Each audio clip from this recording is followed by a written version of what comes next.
Chapter 2261. Published at 26th of October, 2023.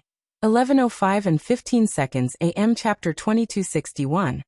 A name. If audio player doesn't work, press stop then play button again. Anastasia watched everything, speechless. She didn't know what to say. That language had frozen even her for a moment. It held the weight of command, and an undeniable majesty. Coming from Lionel. Even without his king's might lineage factor activated, it felt as though the shadow of a true king had appeared, albeit it for just a moment. But after a moment, seeing the sneaky smile on Lionel's face, she couldn't help but ask, "You? What did you say?" "Oh, that?" Lionel grinned. "I said that little boy's name." Anastasia froze. You said a name?" "Well, yeah. I can't actually speak that language. And if I copied anything else they said, wouldn't it be embarrassing if I said a word like, and or the, they'd laugh me out of the ship. Plus, I assumed that whatever his parents named him meant something bold and powerful. It was impossible for even Lionel to learn an entire language just based off of a short conversation. But picking out a repeatable series of sounds within that conversation was all too obvious. When Ryan was leaving, they had all saluted him with that sound plus a prefix that he assumed meant something like, young master, or young ruler. By process of elimination, picking out Ryan's name was as easy as breathing. "You are unbelievable," Anastasia muttered. "I know, right? I'm pretty Jerry dash." Anastasia slapped the back of his head. "Not in that way." The void race servants who had been kicked off of the ship quickly felt the suppression of the world around them. They quickly took out several items to fight back against the suppression, and unlike the individuals who had come down from the four great families, the black chains didn't appear around them. Clearly, whatever items they had taken out to protect themselves were far beyond what the four great families had had. They looked around in fear, but seeing that no one came for them, they took out other treasures and began to escape quickly one after another. Lionel rubbed the back of his head. "I don't know how a race like that can be so cowardly. I don't know what you're so angry about. When have I ever been wrong? Would you like me to list them one by one? In alphabetical or chronological order?" Lionel was stunned. This was very much not the response he had expected. But just as quickly, his one mind began to subconsciously form the list, and he had to shake his head to get it to stop. By then he was already one longer than he cared to admit. "Never mind." After a while, Anastasia burst out with laughter. She laughed so hard that twinkling crystals of blue came from her eyes. She felt like she was even dying of laughter. A name. They had been scared off by a name. It was cracking her up. The funniest part was that they probably had no idea. She knew a little bit about the Pluto race, mostly due to the Minerva race, and she knew that their language wasn't understood by many outside of their races, and definitely couldn't be spoken by anyone so casually. They had probably run because they thought they had mistaken Lionel's identity. After all, Lionel had been expelled from Ryan's body. Who knew if he was closer to the Pluto race than he seemed?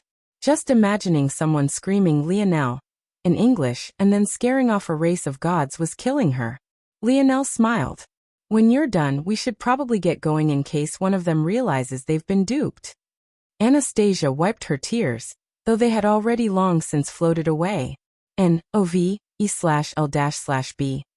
I/N This was a nice idea by you and all, but moving this corpse in isn't exactly easy either, you know. It won't be as difficult as the hourglass because the difficulty is set and won't just infinitely increase, but it's beyond the current you for sure. Isn't that why I asked you if you could process it first?" Lionel smiled. Anastasia looked down with a hint of hesitation. Could she? Maybe if she had a few months, probably a few years actually. "That's okay, my favorite water boy is finally here." Lionel perked up. Ryan rushed in from the distance. He was still quite heavily injured and he hadn't fully recovered, but when he heard his name called, he rushed forward with all the speed his could muster. Plutos were the god of gods. So long as their name was spoken in its truest form, no matter the distance, they would hear it.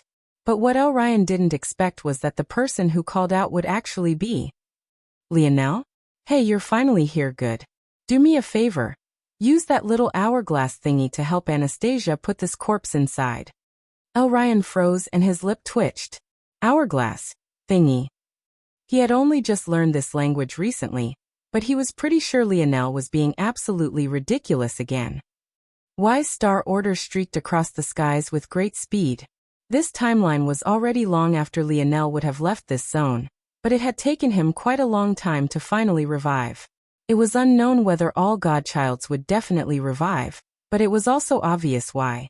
Those that were dead couldn't exactly tell tales, now could they? But Wise Star Order theorized that so long as a godchild died with an intact ethereal glabella, and around enough force, they would most definitely come back. Every time he died and Lionel did something dangerous, it was becoming more and more difficult to make sure his ethereal glabella remained protected, but this was a master's duty to his disciple. Finally back. Wise Star Order looked down toward the devastation of planet Luxnix, Viola, and Montex. He remembered how heart-wrenching it had been the first time he saw it, but now he was simply numb. On the bright side, his wife survived in this timeline. On the unfortunate side, how would he sleep around now? He descended, his mind swirling with thoughts. Chapter 2262. Published at 26th of October, 2023, 11:05 and 12 seconds AM. Chapter 2262. Put me down. If audio player doesn't work, press stop then play button again. Wise Star Order chuckled to himself. He didn't know why he was thinking about that woman. Which life was it that he learned how she betrayed him? He was a Wise Star Order, and that sounded great. But compared to a Northern Star Order, it was worth next to nothing. The reality was that the truth of namesakes of the Luxnix family was much deeper than others knew. And it was something that Wise Star Order had allowed to be buried. Wise Star Orders were the bookkeepers and zookeepers of the god beasts of creation. It was their job to document all of the races, worlds, and natural phenomena of existence, not to mention taking care of all species. There was a time where the god beasts of creation had at least one pairing of every plant and animal to ever exist. Of course, that catalog had long since been destroyed, but the ultimate purpose of Wise Star Orders was their mental capacity to remember a lot of things. That was all. So one could imagine why it was Wise Star Order's wife who was the matriarch and de facto leader of the family, and not himself. Northern Star Orders were the true warriors. They were existences that, so long as they came into contact with an adequate well of light and star force, would be guaranteed to touch upon the golden tablet and claim the truest lineage factor of the infinity beasts. Of course, in this incomplete world, you would be more likely to enter the ninth dimension without the regulator striking you down than you would be to find a strong enough well of force. Even in complete worlds they were nigh unheard of, mostly destroyed by the god beasts of creation. Not that Wise Star Order would ever allow a Northern Star Order to take such a step even if they had such a thing available. That would be nothing short of suicide. If the other races knew that humans still had this capability, the small quarter that they had been given to continue to live as a race would be crushed. It could be said that this was the most foolish thing a human could do in this day and age. And then there was Snow Star Order. This was actually the fault of the English language. The translation wasn't nearly bold or sharp enough. Snow referred now to one of ice water, but rather one of soot and ash. Snow Star Orders were the executioners and messengers of the infinity beasts, and they were meant to remain as snowy star owls. Compared to other humans, they could exhibit much more of the snowy star owl's real strength, and they too could cross a galaxy with a single flap of their wings. Unfortunately, none of the techniques that Wise Star Order had left behind had allowed the Snow Star Order of Lionel's time to display any of that power, which led to her dying at the hand of Velasco. Then again, Wise Star Order thought to himself, knowing that man, he probably had enough strength to deal with the situation regardless. It was a shame that such a monster was born in this incomplete world. Of course he too was born here. But unlike Velasco, his Luxnix family didn't originate in this world, and he also knew how to get out. And with the project abandoned and the Shadow Tales gone, he could leave with his own methods whenever he wanted. But first, he had a treasure vault to leave behind in the spirituals domain. Was it smart to give this kind of strength to the very disciple he would have to kick the ass of in a few millennia? No, definitely was not. But he would do it anyway because this was how the first timeline had gone. And /OV/E/LB. And originally, he had left that treasure vault behind in the spirituals domain out of sentiment. He knew what was coming and he had a fondness for the human race. Plus, he was leaving behind some of his Luxnix family, so he hoped that they would be able to benefit from his teachings. As for why he had left it in the spirituals domain and not the human domain, it was a test. If the people of this incomplete world wanted any chance of crossing the coming trial, they had to at least dominate this incomplete world, or else they wouldn't stand a chance against the others. Very soon, the vast bubble would run out of time, and they would have to cash in on the bet that the fox had made. In a final push, they would pit the juniors of the incomplete worlds against one another, taking advantage of the time dilation for one final spurt of accelerated growth. Incomplete worlds were like rolls of the dice. There would be many that evolved down a path far weaker than the dimensional verse, but there would be some that had evolved in special niche ways that placed them on par with even some complete worlds despite lacking the ability to take the final step into the ninth dimension. These latter worlds were what the vast bubble were banking on. They wanted warriors that would be useful, and the dimensional verse was far too weak. And then, once they gave them a path to the ninth dimension, they would have these warriors in the palm of their hands forever. Velasco was supposed to become one of these warriors, but he had grown too powerful on his own. As for whether they would allow the son of such a man to live, well, Wise Star Order laughed into the skies as he landed in the courtyard of his and his wife's abode. That brat was harder to kill than a roach. He'd find a way, probably. The only question was how many would die before he did find that path. The answer to that question was more important than anything else. XXX, you're here? Wise Star Order's mind seemed to filter out his name naturally. At this point he felt that he did it on purpose.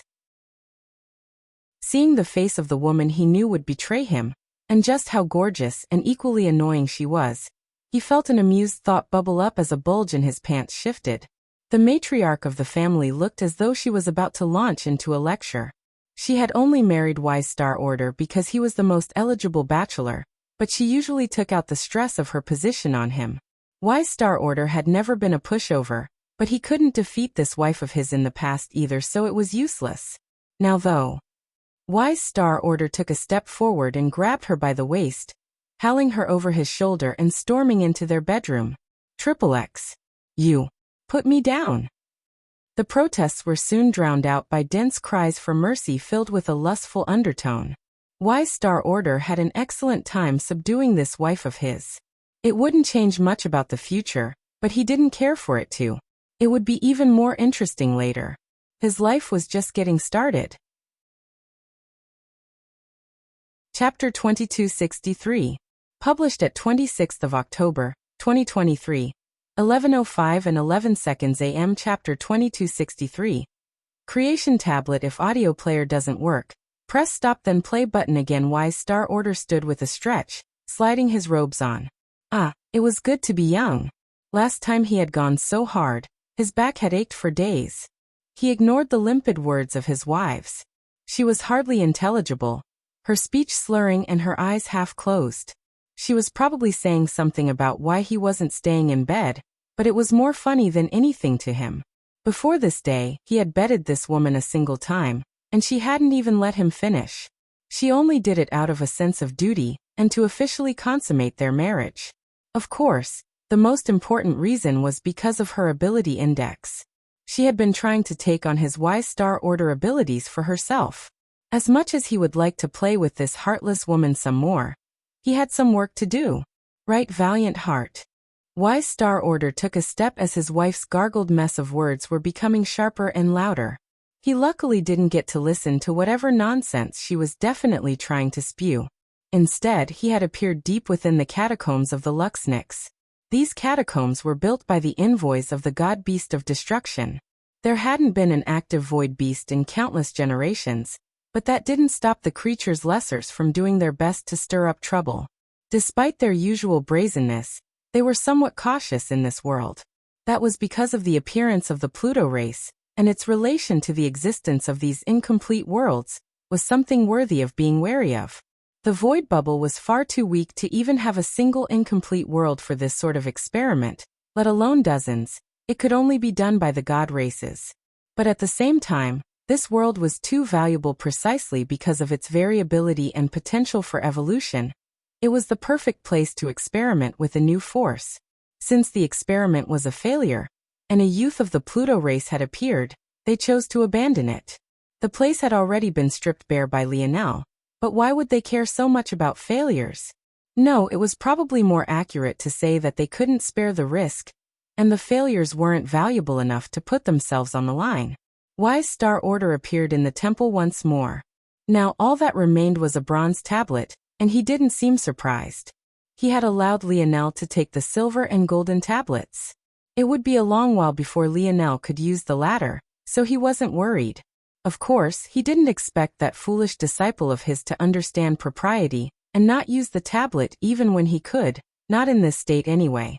That was Lionel's fault.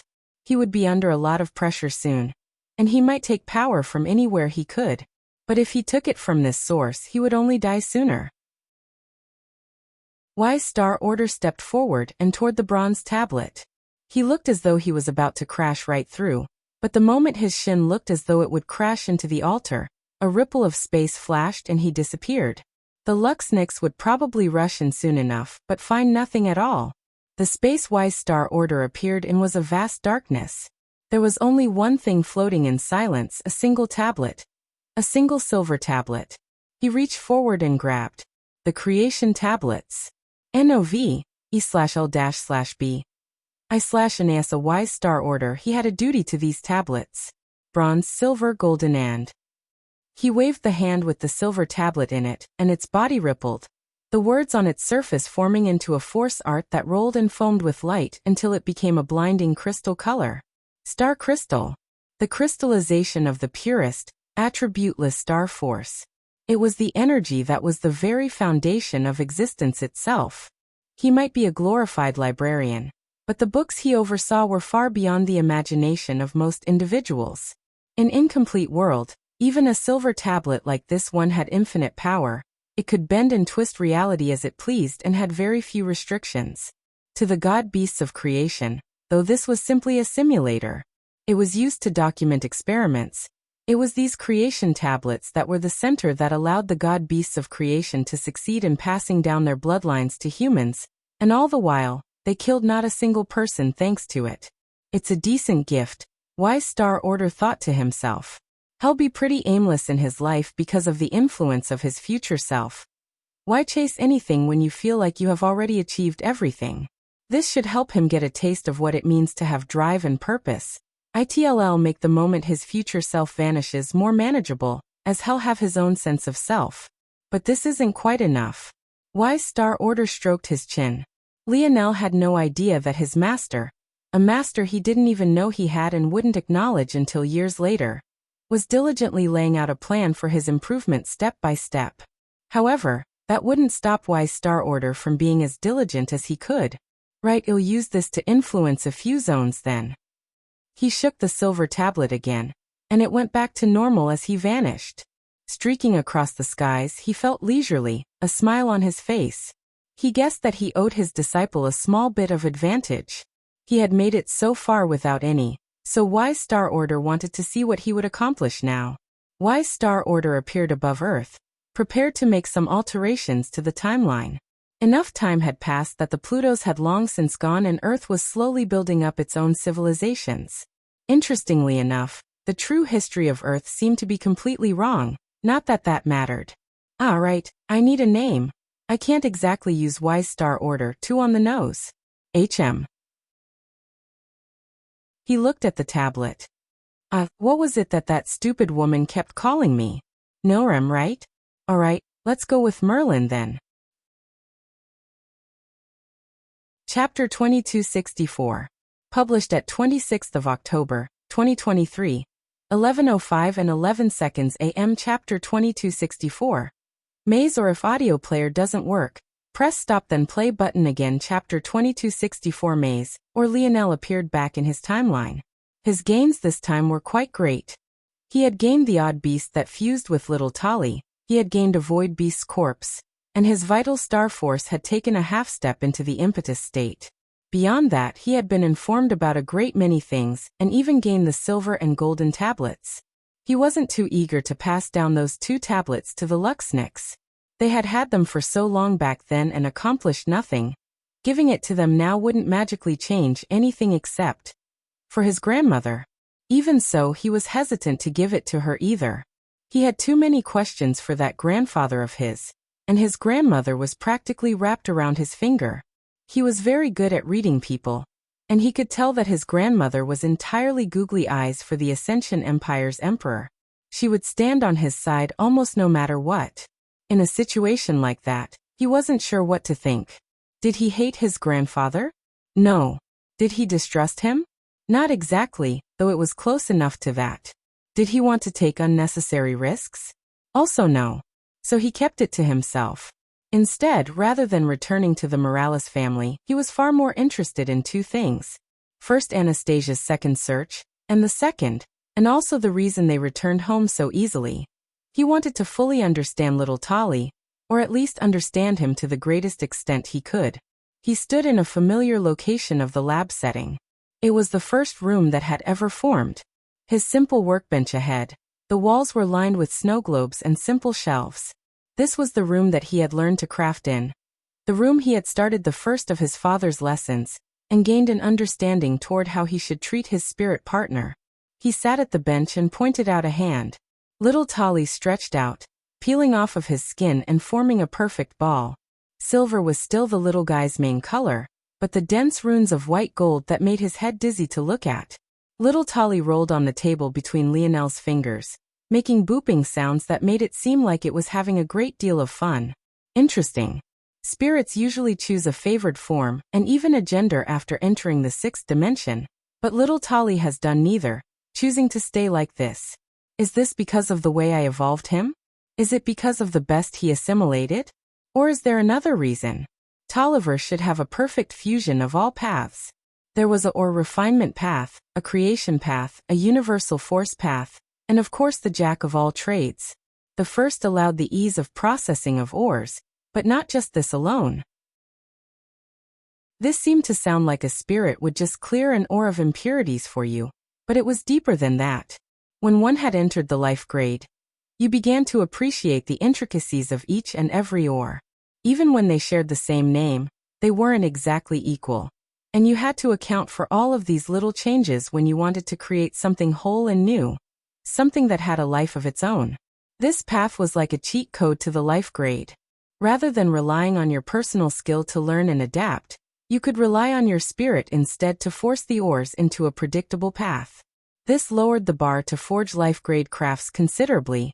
You only had to worry about the blueprint and not the whims of nature. This was the first thing Lionel tested.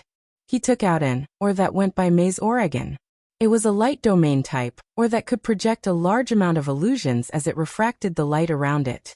It was an interesting ore he had been playing around with, as he thought it would be interesting to form a troop around this kind of armor. OVL/BI/N however, it was very difficult to work with despite being a 6th-dimensional Oregon. This was because even the slightest deviation in a cut to the ore could drastically change how it warped light around it. And it could trick the eyes of even its crafter and their spirit, so getting precise cuts in the first place was a nightmare. It was a problem, or that most completely ignored. Only those with exceptionally high light force affinity could hope to deal with it. And it was rare enough to have an affinity of such a rare force to begin with, let alone having the skill in crafting to match it. Unless, of course, you had a dream world like Lionel. This or could fool even internal sight, but what it couldn't fool was Lionel's dream world. Even so, there were other problems aside from trying to get perfect cuts, and that was related to the actual and slight differences between the force densities of the ores themselves. Even if he cut them perfectly, these small differences would throw him for a loop. He held out 2 maze ores and handed them to little Tali with a simple command. Make them identical in every way. To Lionel's surprise, little Tali only tapped each one of them once, then went back to rolling around and having fun. Lionel's brows shot up before he deployed his dream world. He sat in silence for a long time. He scanned everything about the ore, the cuts, the force balance, the size, the weight. He didn't miss a single detail, even down to its chemical structure. It shouldn't have been anywhere near that fast. Chapter 2265. Published at 26th of October, 2023, 11:05 and 9 seconds AM. Chapter 2265. Lighthouse, or if audio player doesn't work, press stop then play button again. Chapter 2265. Lighthouse, or Little Tolly, was supposed to be a jack of all trades but master of none.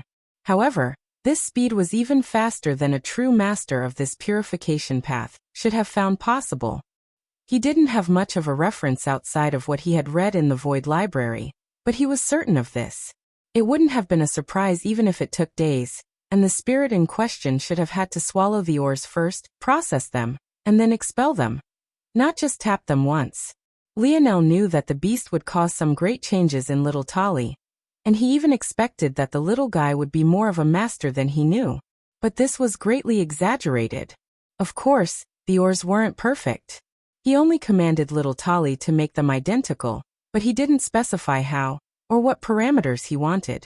So he assumed that the little metal spirit had chosen the easiest path, and not the path best for his army, but he didn't care very much. He took another ore. This one was another 6th-dimensional ore, and it was a vein type or that directly light force. It could be used to dampen and expand the maze force of the maze, or shrouding a much larger area than that of the troop with the maze armors. Or it could be used to do the opposite and shrink the illusions to contend against a small number of enemies, or even one powerful enemy. This vein type ore was known as Lighthouse ore. It was the best ore in this category at controlling light force. The reason for its necessity was quite obvious. Maze ore, once its cuts were set, could be confusing to look at, but not much about it would change over time, and it lacked flexibility. This would fix all of that. However, Lionel felt it would be better if they were the same ore, containing the characteristics of control and confusion. Of course, that was easier said than done. Lionel had never bothered because, considering all the effort it would take, he might as well just forge the both of them into a life-grade armor. It would be the same thing, mostly. Unless the second path of the spirits allowed one to fuse ores into one, creating all new effects and combining abilities. This was yet another cheat code of the life grade, making the ores perfect for crafting into a holistic and whole form. I haven't studied these two enough. I need a third maze or dash, Lionel mumbled to himself, prepared to take out a third, but then he froze. Little Tolly's white gold runes lit up, and a maze or suddenly spit out from thin air. There was only the slightest fluctuation of force in the surroundings, as though the little one was pulling on something, and then it appeared, just like that, in a flash of light. Lionel reached forward, slowly picking the ore up. It was a maze ore, perfect and whole. He squeezed it, and it was crushed between his palms. Everything about it was exactly the same, even the resistance. It wasn't an illusion at all, or else he would have sensed the dream force by now. He looked toward Little Tolly. I need another. Little Tolly didn't think much, making a cute bloop sound and forming another. Lionel picked it up, and he was completely shaken. This one was slightly different from the last one, and the last one was slightly different from the two that he had originally given Little Tolly. I need a lighthouse ore again. Little Tolly sat in silence for a while, confused. Then, suddenly being enlightened, it reached forward and touched the lighthouse ore in Lionel's hand quickly, then pulled back, acting innocent before it flashed with light. A perfectly whole lighthouse ore appeared, slightly different from the one in Lionel's hands. Little Tolly didn't even seem to be struggling at all. NOVL/BI/, and Lionel immediately put the little metal spirit through a countless series of tests, pushing the little one to the limits. Or so he tried. Nothing he did seemed to tire Little Tolly out at all. He assumed that it was because he didn't go far enough, but this alone was shocking. Little Tolly could perfectly replicate ore at the 6th dimension and below without much effort at all. It was completely stonewalled when it came to higher ores, and it more so seemed like a yes or no switch rather than an effort switch. Each time he created one, he pulled from the force in the surroundings, causing each one to be just a little bit different, just like real ores you would find in a mine. What was more shocking than that was that after creating the new ore, a fusion of maze ore and lighthouse ore, Little Tolly became like a database, remembering the new ore and being able to create it even without the two base ores any longer. There wasn't even a point in testing the third path, that of using universal force to supplement crafting, because Lionel could already feel it passively when Tolliver stuck to his arm. But he chose to do so anyway, just to cover all of his bases. And this was maybe the most shocking of them all. When he used universal force through Tolliver, he could sense something beyond, or maybe it was on par. He wasn't entirely sure. It was like he could touch upon the veil of the world, and he discovered something absolutely shocking. He could sense the constellations of the dimensional verse. Those of the human domain, those beyond the human domain, it didn't seem to matter in the slightest. Not only could he sense them, but he could use little Tolly as a bridge, connecting to them, and using these constellations to directly power his creations. The implications of such a thing were beyond what Lionel could even fathom currently, especially once he stepped outside of this verse. As he was thinking, Anastasia's voice drifted to his ear. "I'm sorry, Lionel, there is no such innate note in this time either." Erdél's note, off course lol. Chapter 2266. Published at 26th of October, 2023, 11:05 and 8 seconds AM. Chapter 2266. A suit if audio player doesn't work. Press stop then play button again. Chapter 2266. A suit. Lionel fell into silence for a moment before he closed his eyes and exhaled a slow breath. When he opened them again, there was a resolute look within. The plan remained the same. Crush this dimensional verse into his fists as quickly as possible. Open a path to the outside world. And if he was lucky enough to enter the impetus state before then he would forget about this matter. If he wasn't, then he didn't believe in the whole of wider existence. There wasn't at least one such person. He didn't care how powerful they were, what their background was. If it would save Aina, he would do it. With me, Tolliver. Well, finish this within a day with your help. The sound of popping bubbles and bubbling water echoed. It sounded much more complex than the noises little Tolly usually made. And Lionel even felt that he could even somewhat understand the little metal spirit far better. While it hadn't seemed to mature exactly as he had expected, it had definitely still matured. Confidence and excitement radiated from Tolliver. And Lionel even felt like the metal spirit was a miniature version of himself, at least somewhat. Good. Lionel got to work. A day later, he stepped out from the lab setting, sharp-eyed and radiating a suppressive aura. The first thing he did was go and speak to his mother. After confirming that she had already formed the Golden Tiger lineage factor, he asked her to follow him. It was about time they returned to the Morales family and saw what the situation was. Not much time had passed. The time allocated for the mission within the zone should have taken years to finish, and the time dilation was, as a result, quite forgiving. Due to this, Lionel and his mother had only been inside for a few minutes. Overall, it was only a single day if his time spent crafting was. On that day, not only had he completed the final sets of armor for his demon troops, but he had also reformed his divine armors again. If you want to return to the Morales family, you can't wear that, Eleanor suddenly said as Anastasia set off. Lionel looked down at himself. His robes were decent enough, though not as elaborate as the ones he had worn to match Aina as they entered the air wars. But they were still decent enough. He had wanted to wear his sweatpants, but he felt that he should be a bit more mindful of his image. That said, he wasn't exactly in tune with the fashion sense of the wider dimensional verse. He just randomly picked something out. Now that he thought about it, it was Aina who had decided on their matching robes as well. He was much better at designing cool uniforms, but now wasn't the time for that. N-O/V-E-L-B-I, and Eleanor shook her head and patted Lionel's cheeks. I didn't want to overstep my bounds before, but I won't let anyone stop me from being a mom now, not even you. She waved a hand, and a white robe appeared. Lionel's expression became a bit weird. Why white? It wasn't that he hated the color, but he would prefer something bolder. What about black and gold? A nice gray and blue also sounded nice. Don't doubt your mother, little lion. Now come strip. Lionel's face became weirder. What are you doing? Hurry up now, I haven't got all day. Lionel coughed and stripped off his outer robes. He wasn't a shy person, and had gotten into his fair share of wild battles that had practically left him entirely naked. But for some reason he felt a little uncomfortable standing in front of his mother in his boxers. Eleanor looked at his body and nodded, patting her own shoulder as though she had done a great job. Lionel's physique had already been exceptional ever since he entered the fourth dimension. He had gone from an elite athlete to a man that seemed more like a fitness model than anything else. But now, whether it was in vascularity, leanness, or definition, he was levels above.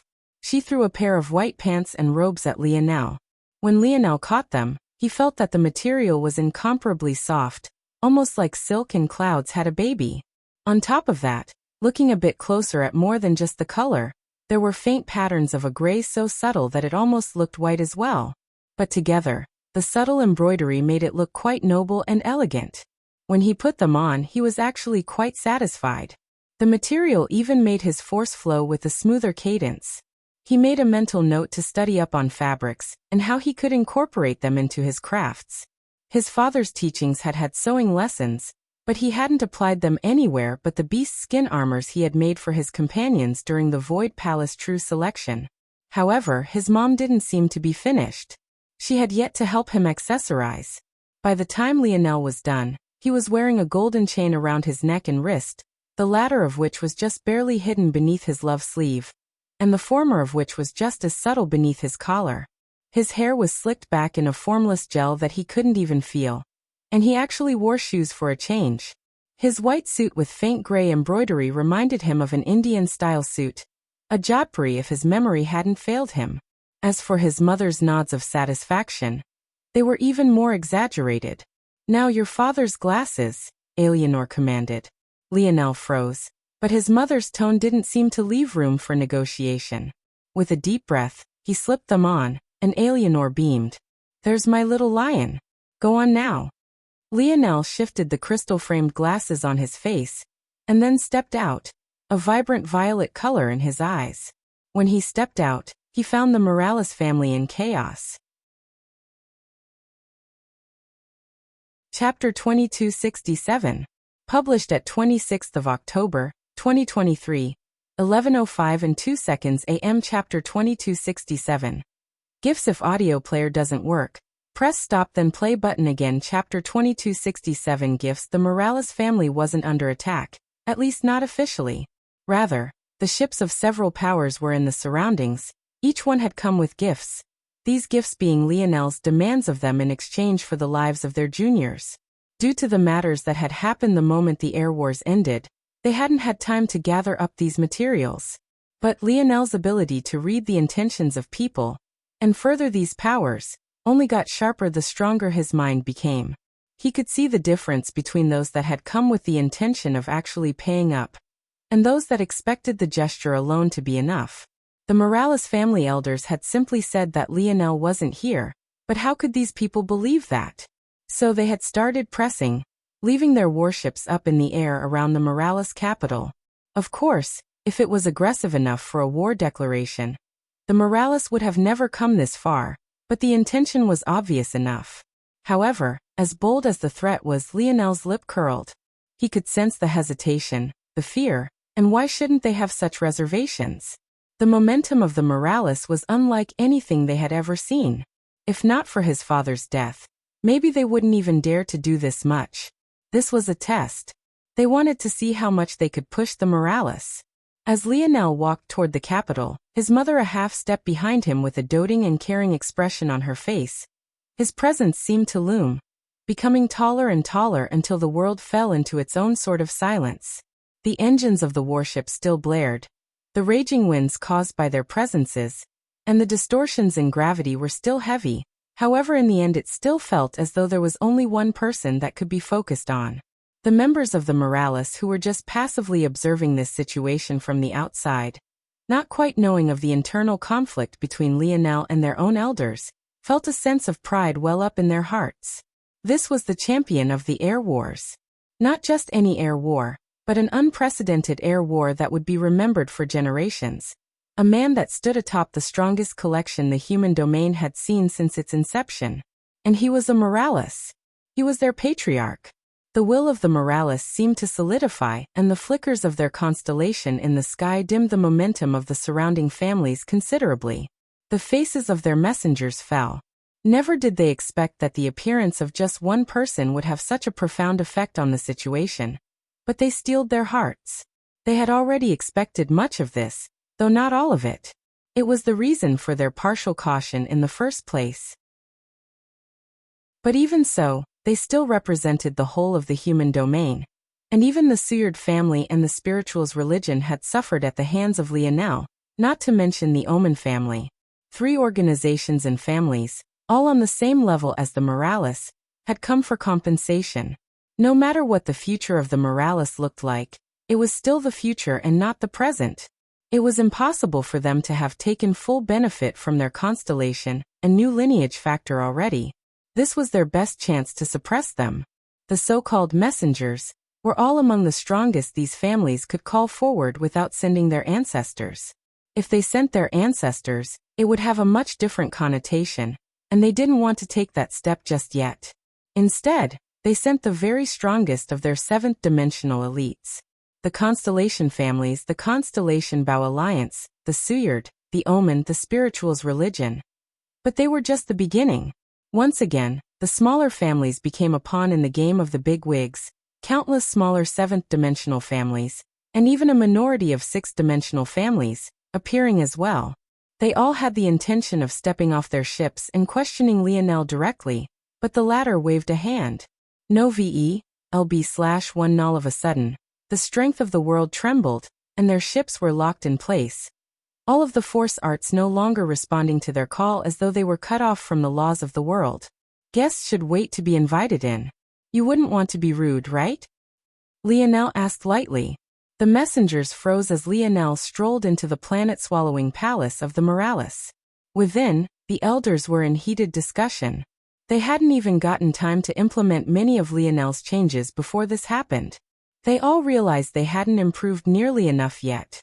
While their pride wanted to fight it out with the rest of the human domain immediately, the cost of this was heavy, especially since they had already sent much of the evacuees back to their homes due to Lionel's orders. If not for Lionel's almost blinding presence, they wouldn't have even noticed someone enter. Something that was a hint embarrassing. Some found themselves subconsciously exhaling when Lionel appeared before catching themselves. Since when had they trusted this brat so much? He hadn't proven anything but how rude he was. Lionel scanned the region, but the Overlord was nowhere to be seen. Ancestor Isa and Ancestor Alvaro seemed to have taken over the proceedings, but because the other families hadn't sent any ancestors, it would be a sign of weakness if they took direct action, so they were trying to find some workarounds. Seeing Lionel, the two had their own complicated set of reactions, but in the end, they exhaled. Patriarch. They greeted at the same time. Of course, they weren't unduly respectful. The word patriarch coming from them sounded no different than had they said Lionel's name directly. They noticed Alienor as well, but they chose not to say anything. For one, they were quite familiar with Lionel's temper by now, and he might do something ridiculous if they really said something. And secondly, well, she carried the Morales name too. Is there really all that much to talk about? Let them come and bring us great gifts. The expressions of the ancestors and elders changed. Chapter 2268. Published at 26th of October 2023, 11:04 and 54 seconds AM. Chapter 2268. Junior Ancestors. If audio player doesn't work, press stop then play button again. O-V/Yell/B/1. In Chapter 2268 Junior Ancestors. The elders were truly stunned by Lionel's words. Their first assumption was that Lionel didn't understand what he was talking about, lacking in too much experience to see what the problem was. Take, for example, 2 individuals of vastly different standings, one of which was a man of average class and fit well amongst the common people, and the second of which was a noble existence, an emperor or king even. Would the man of average class be able to make a deal of equal with the king? According to the rules of society, they would be, by their very nature, 2 existences of vastly different worths. Making a deal of equals first necessitated being equals in the first place. A king could order a man of average class to do as he pleased. The vice versa would ever be true. How this applied to the current situation was obvious. The Morales might be a king if it was dealing with any one family, but the problem was that it wasn't dealing with one family or even one organization. It was dealing with the entire human domain. How could they match up? What did it mean to make a deal of equals? It meant that if one party should default on their word, the consequences the opposing party could force them to pay would be too great for them to ignore. This would force both parties into upholding their word. What could a man of average class do to a king? And in this situation, in an exchange of life for treasure, if these families defaulted on their words, they would lose one genius, true enough. But they would also be able to gain a reason to retaliate in kind. But what about the Morales? If Lionel didn't follow through, then he would bring down the wrath of the entire human domain on the Morales. This was fundamentally not a deal of equals. So when Lionel spoke of just accepting the gifts, it sounded like a joke, like a peasant trying to force the hand of a king to give him treasures for doing something easily within his power. However, Lionel didn't seem to notice their reactions at all. He walked forward, taking his seat at the helm, his mother standing to his back, though only for a moment. At an unknown time, a flash of green surrounded Eleanor, and she vanished into thin air as though she had never been there. It was impossible to tell if she was still behind Lionel, or if she had gone off to some other place. Lionel smiled. Ancestor Isa, Ancestor Alvaro, I'll have to ask you two to leave. Our guests have only brought forward seventh-dimensional experts. It would be beneath your station to appear here, no? Leave this matter for a junior like me. The eyes of the two ancestors flickered. Lionel's words just now was probably the nicest thing he had ever said to them. Well, it was at the very least not as rude as the usual. But it was clear what his intentions were. If they really left, then what happened from here on would be dictated entirely by Lionel's temper, and they didn't know if they could trust such a thing. However, what they didn't expect was that they wouldn't get a chance. Lionel tapped a finger subtly after he spoke, and the world's power descended. In the eyes of others, it looked as though the two had disappeared under their own power. The other ancestors looked toward one another, and one by one, they too vanished. Lionel radiated a confidence that left the remaining elders a bit stunned. In the end, they too took deep breaths and found their positions, taking a seat. Elder Chris, a middle-aged woman with a stern face and short-cut hair, stood immediately. Yes, Patriarch. Lionel tapped his armrest for a moment in thought. Do we have any promising youths in this coming generation? Elder Chris was one of the head commanders of the Divine Guards, and also one of the strongest among the peak seventh-dimensional Morales.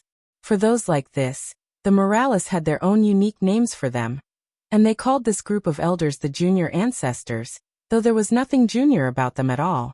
She would be among the best in knowing what promising youths there were, at least in combat. The Morales had yet to get used to the fact that the Spear Domain lineage factor and the Metal Synergy lineage factor had now become one. Among the post-Nova generation, there are indeed a few good seedlings, she nodded in affirmation. Pick one, call them here, Lionel said. Her gaze flickered, but Lionel had already moved on. Elder Aria. Yet another older woman stood, straight and tall.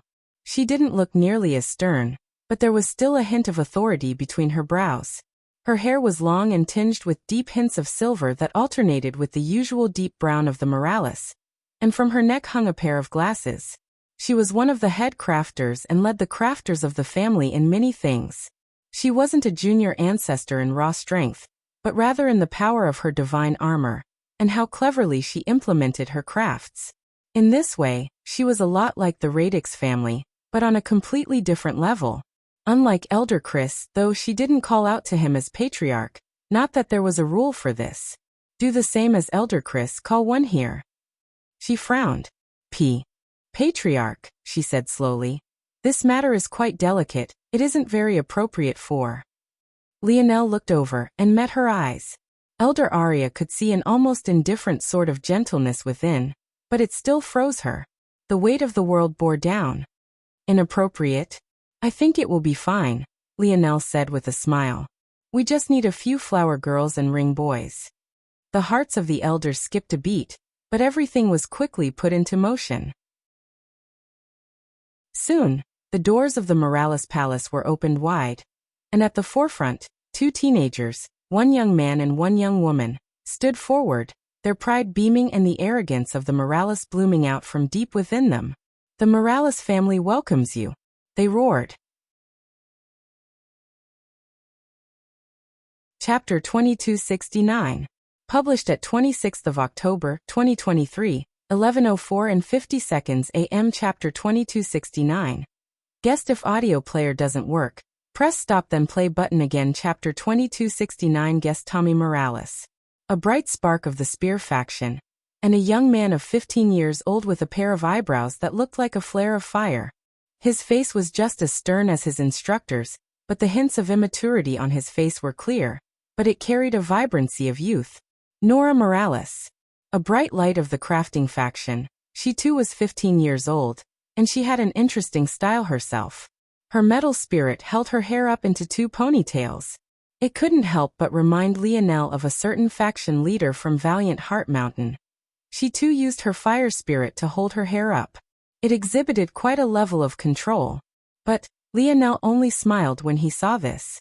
Though it was well hidden, he could see a special fabric and clip separate Nora's hair from her metal spirit. It was clear that Lionel was still one of the very few, if not the only one, in the human domain that dared to touch his metal spirit directly. Even so, it still took quite a bit of control to stop her metal spirit from eating through the metal and getting at her hair, which was worthy of a great deal of praise. Together, they were two of the brightest stars of the next generation. Considering their age, it wouldn't even be much more than 5 years before they were meant to participate in the Air Wars, but the timeline wasn't on their side this time around. The two held up their spears and slammed their butts into the ground, a soaring spear force coming from them. It was quite weak. You couldn't expect much from fifth-dimensional existences like them, and yet. The constellation in the skies appeared once again. Their strength soared from the fifth dimension to the sixth, and from the sixth, the seventh, but by the time their spear force reached the height of the surrounding battleships, they sang like a pair of dragons and phoenixes. Shaken, the various family messengers entered the hall one by one. Their edge had been filed down to a dull tip, and the hesitation in their steps was clear. The only ones that seemed to carry the same sort of confidence were those of the strongest families, with the standouts being that of the Seward family, the Spirituals' religion, the Omen family, and a special, unexpected visitor. The Void Palace. Lionel didn't react much to this. The loss of the Void Elders, or at least most of the Void Elders, wouldn't be enough to crumble them entirely. An organization like this would have its trump cards, but even more importantly than that, the Void Palace was the symbol of humanity. Even if it fell, it would be held up by the various families of the human domain. NOV, L-B, I-, and of course, whether or not the mission of the palace would stay the same after this. That was a different story entirely. If they were anything more than a puppet, it would be an amusing surprise. The leader of the Void Palace, obviously here to play the role of mediator, was actually quite a young man. Lionel recognized him almost immediately, and he found it even more amusing. This young man was a member of the Unfettered Blade Party, Mykarth. The last time Lionel met him, he was a galaxy-ranked disciple just a couple weeks away from the sector rank. Now he was nearly a domain-ranked disciple. For the Void Palace to not even send a domain-ranked disciple to mediate the situation was funny enough, but even more importantly than all these other identities. His last name was Seward. Mykarth had a deep hatred for Lionel. He first found trouble for the latter after his father severed Rosen Seward's arm, Mykarth's uncle. And it only became personal after Lionel personally defeated him in battle. Honestly, Lionel had to say that Mykarth was the perfect choice. He was the absolute most talented among the Seward family. That was a title that went to Amory. He wasn't a step below that, as there were 3 others who would have been part of the Seward family's Air Wars that were passed up for Amory. He was just a step below that. He was a great talent for sure. But he wasn't prominent enough to be said to be a representation of the Seward family, and he was just talented enough to have a great position in the Unfettered Blade Party and the Void Palace. It would be geniuses like him who likely held up the foundation of the Void Palace now. And in the future, the Void Palace of the past would be no more, controlled like a puppet behind the scenes by these powerful families. In fact, that future might be here already. or else the likes of Mykarth would have never been sent first. Mykarth cleared his throat, a slightly prideful expression on his face with the comfort of his family's backing to support him. But before he could speak, Patriarch Morales has yet to ask you to speak. Please be mindful of your position, and only speak when spoken to. Tommy spoke with a crisp voice.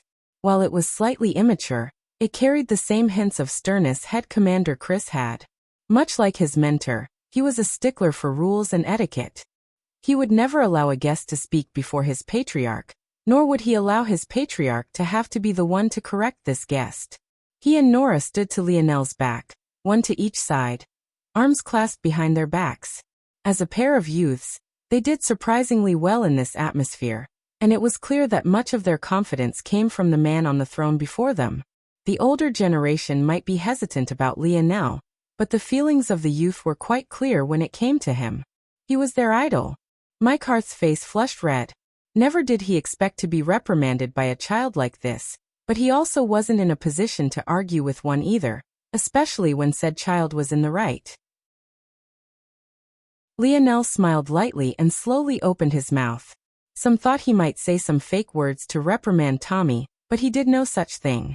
Welcome, dear guests. I assume that you've come with the offerings? Chapter 2270. Published at 26th of October, 2023, 11:27 and 27 seconds AM. Chapter 2270. What cost?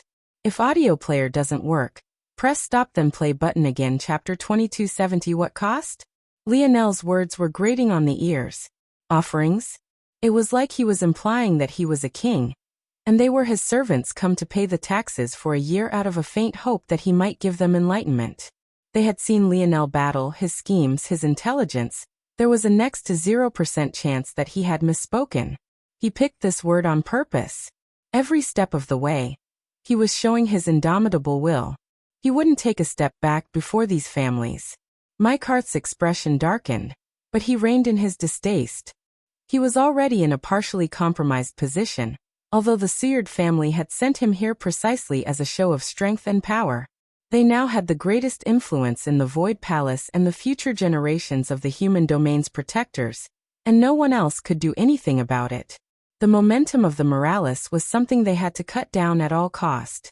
Although the Omen and Spiritual's religion was seen to be on the same level, the reality didn't exactly play out like that. For one, the most powerful families and organization was 6, not 4. There was still the Void Palace and Shield Cross Stars. Everyone knew that though they were neutral, they could tip the scales whenever they so chose. Secondly, the Omen family had the shield of being a crafter's family and normally stayed out of most conflicts. The Air Wars was a rare instance of their participation, and it was fairly well acknowledged that this was a combination of both extenuating circumstances, Lionel taking control of both Earth and the Morales in addition to the scorned Queen Botismore. Personal feelings. Then there was the Spirituals' religion. Their reputation had taken quite some hit after the Emperor of the Spirituals was defeated by Velasco, even while having the aid of so many experts. Not to mention the fact that Velasco had very clearly been injured by some mysterious force. This could even be why they had chosen to come despite the fact their heiress hadn't died at Aina's hands. She had only lost her body. But the truth was still the fact that the Spirituals' religion was almost always neutral in all matters, and the Air Wars was yet another exception. Due to all of this, the families most used to butting heads for supremacy over the human domain was the Morales and Seward families. If one surpassed the other obviously wouldn't be able to tolerate it. This was why the Seward family had pulled so many strings to place Mykarth in this position, and he had to represent them well. Mykarth had matured a great deal in the last over 20 years, and his control over his temper was more fit for a middle-aged man, although he did still look not much older than Lionel. So he spoke with far more calm than what his heart was experiencing. NO-V/L-B-1/N. Your words are a bit inappropriate, Morales Patriarch. These are not offerings, they are not gifts either. They are payment in exchange for the lives you've ripped from the human domain. Oh. Lionel's brows shot up. Indeed, I guess that is the case. I seem to remember that I gave quite a fair warning though. And some people overestimated themselves and chose to ignore it. Lionel's smile was just the same, and everyone remembered exactly what he was talking about. And yet, as though to drive home the point, he waved a hand. The words he had spoken that day rung again. As many as he saw was as many as he would kill. As I see it, Lionel continued, it's an act of kindness on my part to provide this opportunity. So before I take it away, I would advise that you curb the edge in your tone. I use the word offerings because that is exactly what they are. The lives of your lost geniuses aren't worth even a single hair on my head. And yet they all entered with only two purposes. The first was to trample the dignity of the Morales by proving that the geniuses of your families were superior. And the second was to kill me. Lionel's smile was just the same, but his words were cutting. Inwardly, Mykarth was flustered. Lionel continued to be far more direct and scathing than he expected. He had come here with the thought that the sharpest words spoken would be under cloak and dagger, hidden in trap-laced sentences and paragraphs of subterfuge. But that wasn't what he received at all.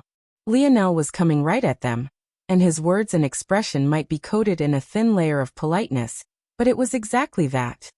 Thin. These offerings are to appease my anger, to allow your families and organizations a chance to raise your heads and attempt to compete with me again, as ill-fated as your geniuses will be if they should choose to do so. But don't misunderstand the situation. The power to return their lives to you lies in my hands and my hands alone. The choice to use said power lies in my hands and my hands alone. Do you understand? Lionel's emperor's charm was so imposing that Mykarth almost cracked, involuntarily mouthing the word yes. But luckily in the last moment, he managed to stifle his throat, choking down the sounds of the coming word, and instead entering a fit of coughing as though food had gone down the wrong pipe. Now I'll repeat myself for the only time today, Lionel's smile beamed. Dear guests, I assume you've come with the offerings? A silence fell. The elders of the Morales had mixed reactions, though they were sharp enough not to show it on their faces. Many felt a bone-deep satisfaction. Many more felt that the end of the world was coming.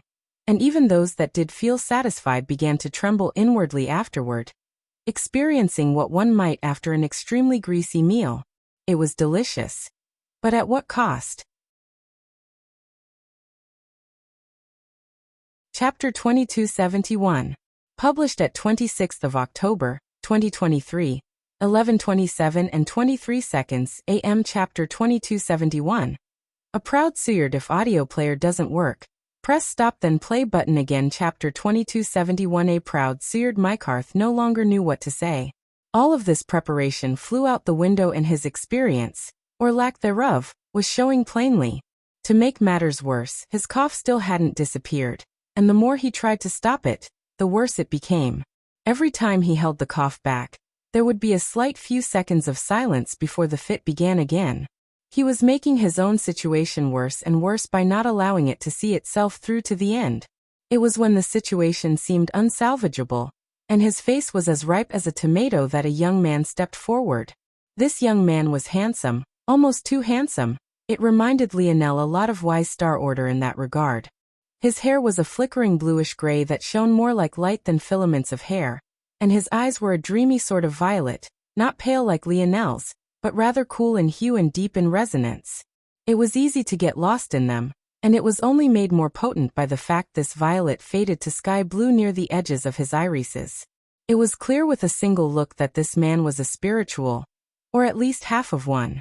He was the representation of the spiritual's religion, Ivan, a powerful junior ancestor himself, and the backup plan in case Mykarth fell flat on his face. However, before Ivan could even speak, Lionel held up a hand. A law of sorts seemed to bind Ivan's mouth. He could still move freely, but even when he moved to clear his throat, no sounds came out. It was as though he had been made a functional mute. Forgive me, but I'm still in the middle of grieving. If a spiritual speaks in my presence right now, I can't promise I won't kill them, Lionel said lightly. His tone was far more somber and light than it had been previously. The edge of cheeriness and carefreeness had vanished, and even without saying it in so many words, the position of the spiritual's religion became precarious. They were supposedly the neutral party, but the race they worshipped had acted against the human domain. This was an undeniable fact. Velasco was clearly a man that could hold up the skies, and yet the spiritual emperor had come to attack maybe their greatest hope. At least that was how the smaller families saw it. The situation was going from bad to worse, and even the Morales elders were beginning to fidget in their seats. The only ones who seemed emboldened and prideful were the two youths to Lionel's back. They were beaming, feeling intoxicated by the prowess of their patriarch. And that was exactly why they were here. All of these messengers were so focused on Lionel, and the two youths that had humiliated them that they couldn't catch on the micro-slips in the expressions of the Morales elders. However, the situation was only becoming more and more tense. Lionel didn't seem like he had a plan. It looked as though he was just venting his frustration. But even if it made him feel good for now, what would they do afterward? A man cleared his throat. This was of the Suyard family, dressed in silver robes that radiated a sword light when reflecting the sun in just the right way. Excuse me, Morales Patriarch, but I believe that the spirituals race is the only one that didn't take advantage of our situation to attack. It's a bit inappropriate to treat them like this, no? Also, the spiritual religion is quite misunderstood. They do not worship spirituals, but rather their way of life, their oneness with nature, their balance with the elements. It is not the same as worshipping the race. And even if they did worship the race, I do not believe it is as big of an issue as the patriarch makes it out to be. There are many half-spirituals in our lands, but have you ever seen any half-nomads? Or half-dwarfs? Or half-rapaks? The spirituals are the one race that do not treat us as lessers, but rather as equals enough to be life partners and mates. I cannot speak to why that spiritual chose to attack Hero Velasco. I do not wield that kind of power, nor do I claim to understand the thoughts of ancestors. What I can say is that during the day of that battle, it wasn't any one person that killed Hero Velasco, but rather the workings of the heaven themselves. Hero Velasco was a loner, a man who completed a great deal of experiments that he never shared with anyone, maybe other than you, his son. It is impossible to tell how he might have enraged the heavens, but I hope that you can put your personal biases to think about. Why else a noble spiritual might have chosen to attack your father? That was it. Those words were finally spoken, and everything would be over. The elders of the Morales were quite sharp people. They could see the willingness to die in the man's eyes. He was old and wrinkled, even more so than the overlord had been when he first appeared before Lionel. He might not live for more than a few more months or a couple of years, even if he was able to walk out of here. But speaking these words alone was what he had needed to do. Lionel would lose his temper, maybe even kill all those here using the power of the Morales. Once he had spoken out this sentiment, it would boil and fester, and soon the title of Hero Velasco he had used to soften Lionel's position, so that the latter would allow him to finish, would become nothing more than a joke.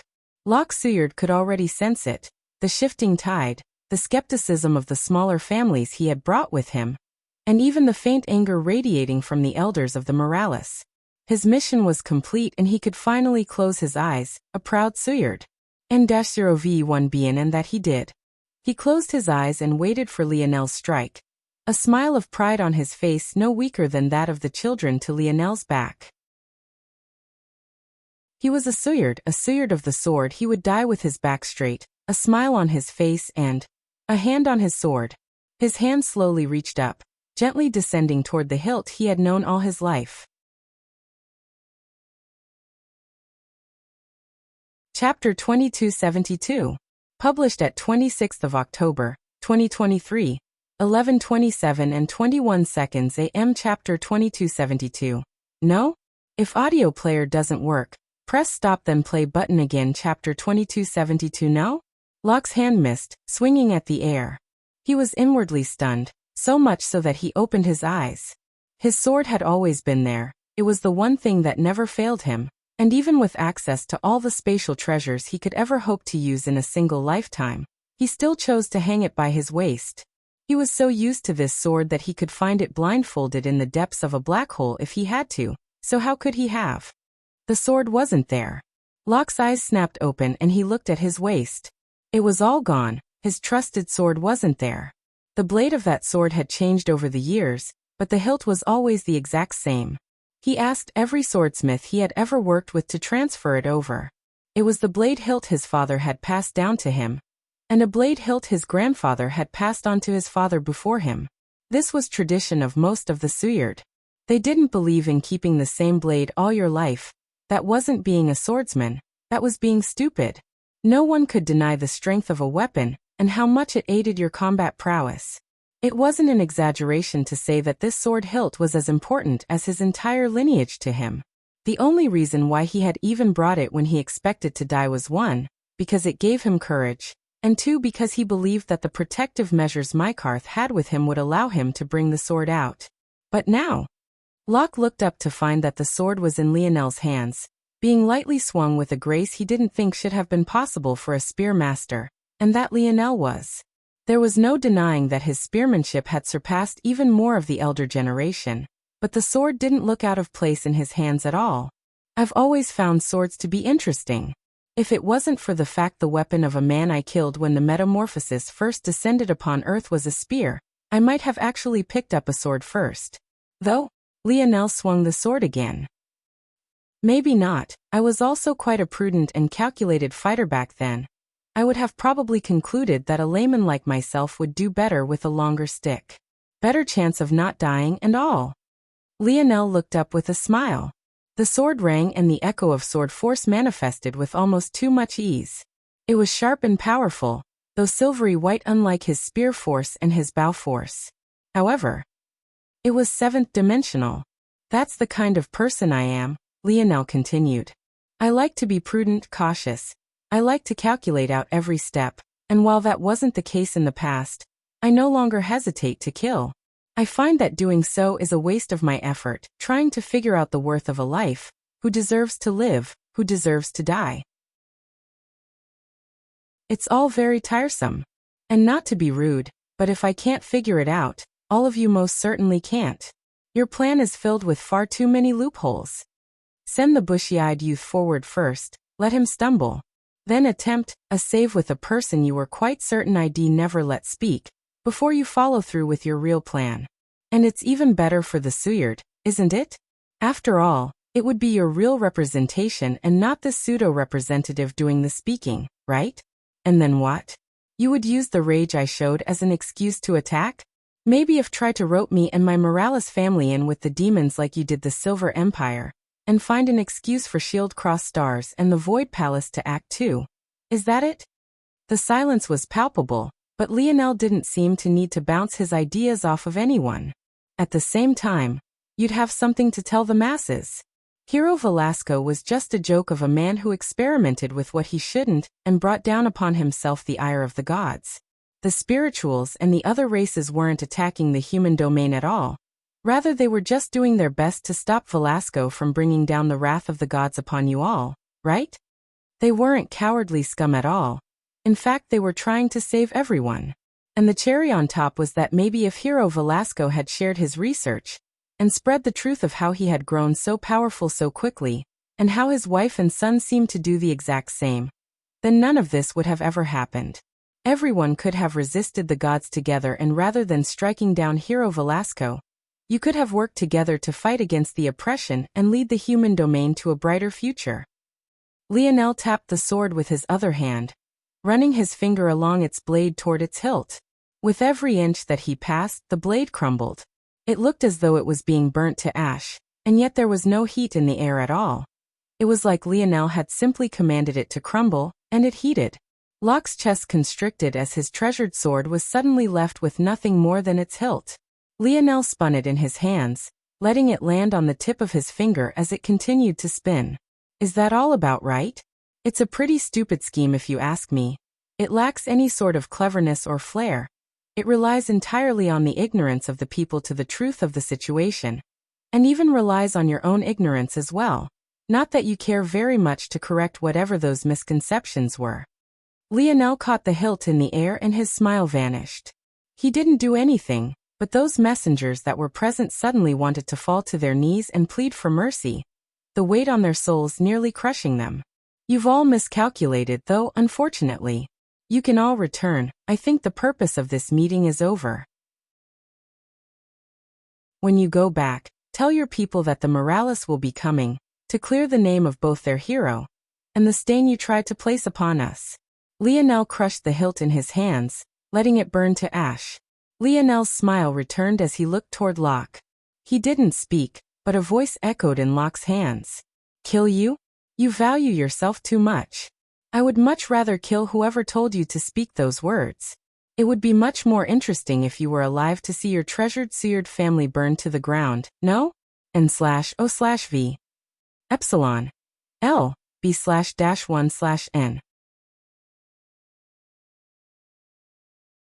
Chapter 2273. Published at 30th of October, 2023, 6:39 and 39 seconds AM. Chapter 2273. Much better if audio player doesn't work. Press stop then play button again. The silence was palpable. No one knew what to say. How correct were Lionel's words? 100%. How much did saying it aloud change? Practically next to nothing. In fact, they could take their chances by using the fact that Lionel had exposed them as a method he was trying to use to absolve himself and his father of wrongdoing. But something about Lionel's smile made them feel uneasy, uncomfortable and shaken. And it only became worse when his smile vanished. Tommy suddenly stepped forward and his glare looked down on them all. "Didn't you hear what Patriarch Morales said?" Scram. His words, as though they carried mysterious powers of their own, blew the envoys out of the large double doors. They rolled along the ground, their clothing being wrinkled and dust kicking up in their wakes. Interesting enough, the smaller families were spared the same fate.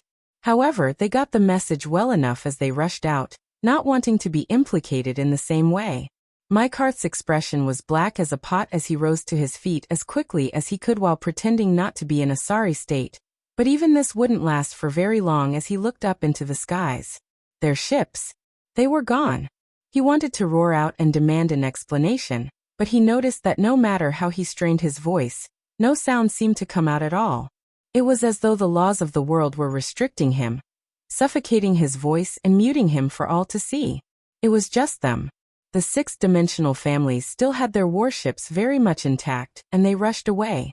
Inwardly, they understood that this was Lionel giving them a chance to turn to his side, and they even had the offerings prepared for their youth, but now they didn't dare to complete the exchange. The implications were very much different now and soon they might be forced to pick a side. But they preferred to sit on the fence for as long as possible.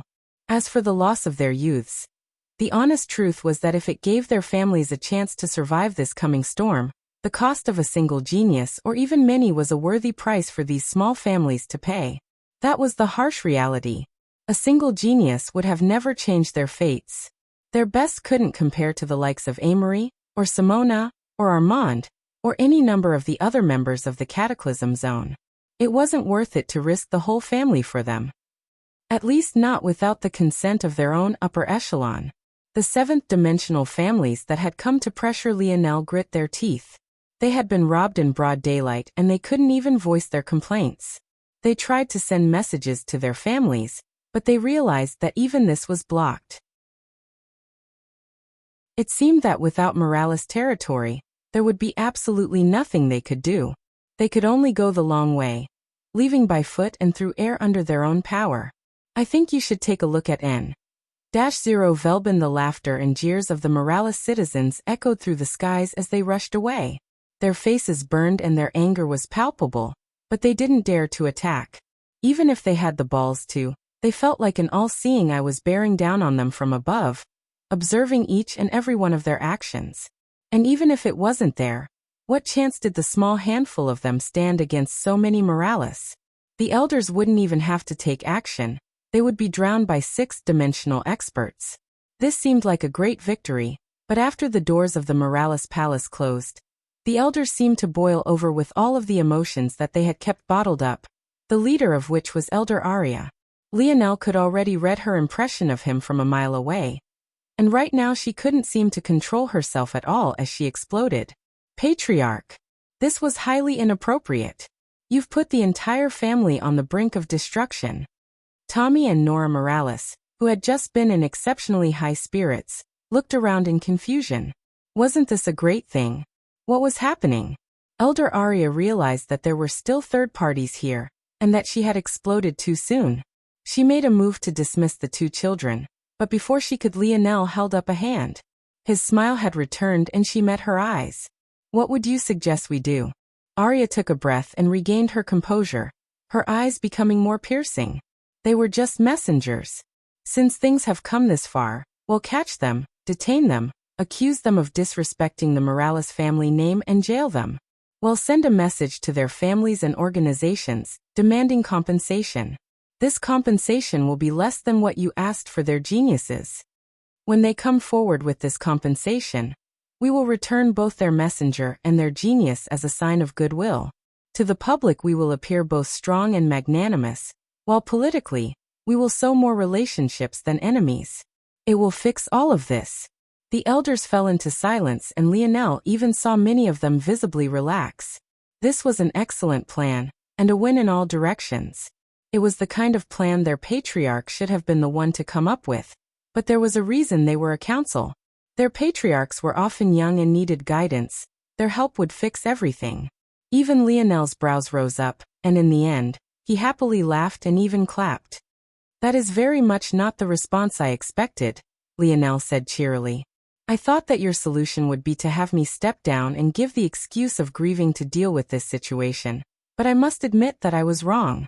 I apologize, Elder Arya. Elder Arya snorted. What a joke.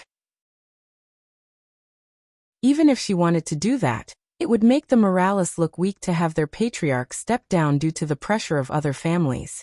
She would never allow that. However, I still like my plan better.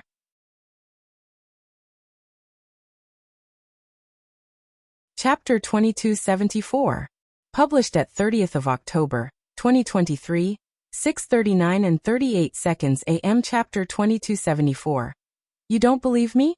If audio player doesn't work, press stop then play button again. Elder Arya was stunned silent, and then her expression twisted. You dash. Lionel held up a hand. Do not misunderstand. I respect my elders and your experience.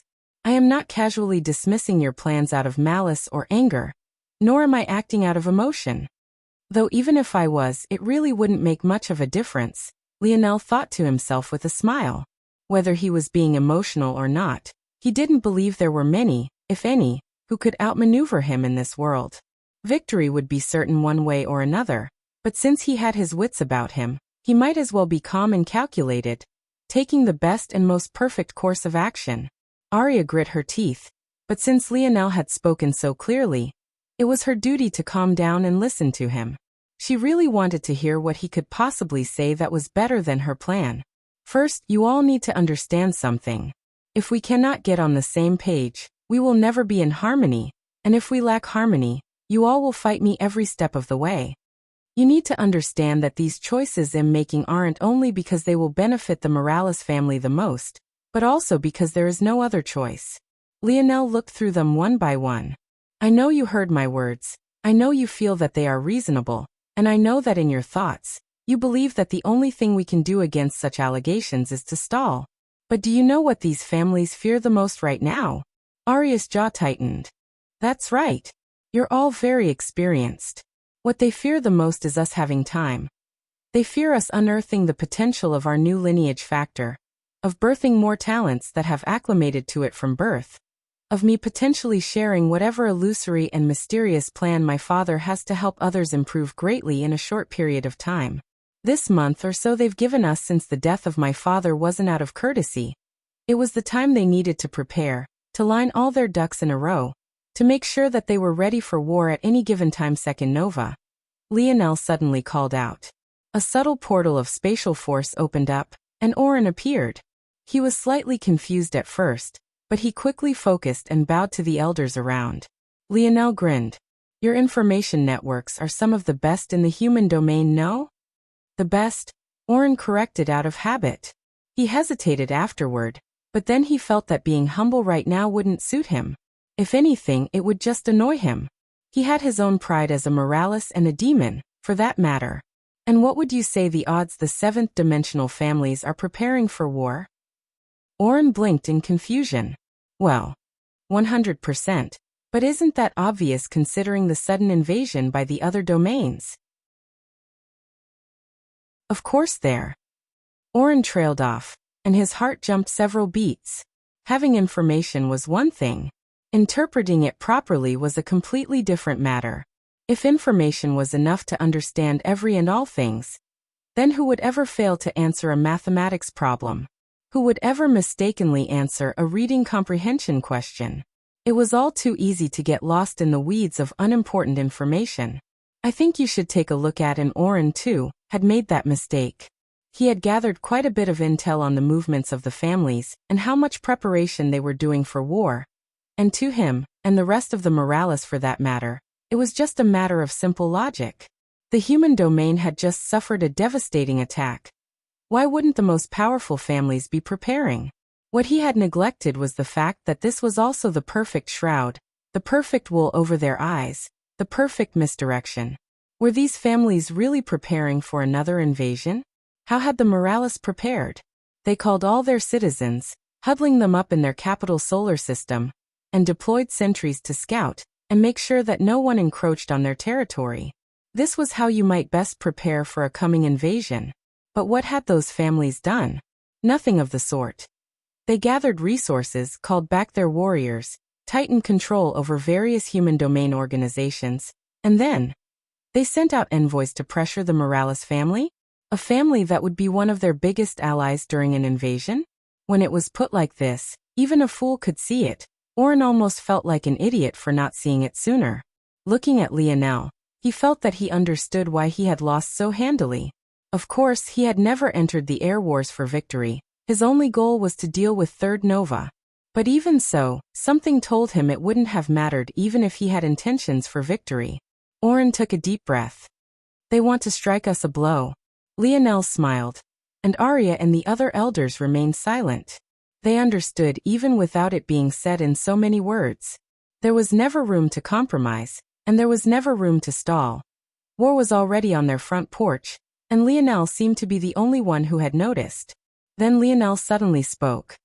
The second thing you need to understand is that even if this wasn't the case, I would still attack. Why?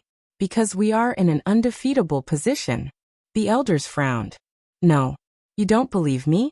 Lionel waved a hand, and countless runes appeared in the air. The elders suddenly felt light as air, as though they could run at double the speed. But then they suddenly felt as heavy as boulders, their arms and legs not moving like they wanted them to. And then their force surged, rushing through their nodal pathways like raging rivers. But then the reverse almost buried them into their seats, and an instant later. Novel B. 1N controlling their abilities to speak or not wasn't a parlor trick, Lionel beamed. It's an ability that requires fundamental control over this world's very laws.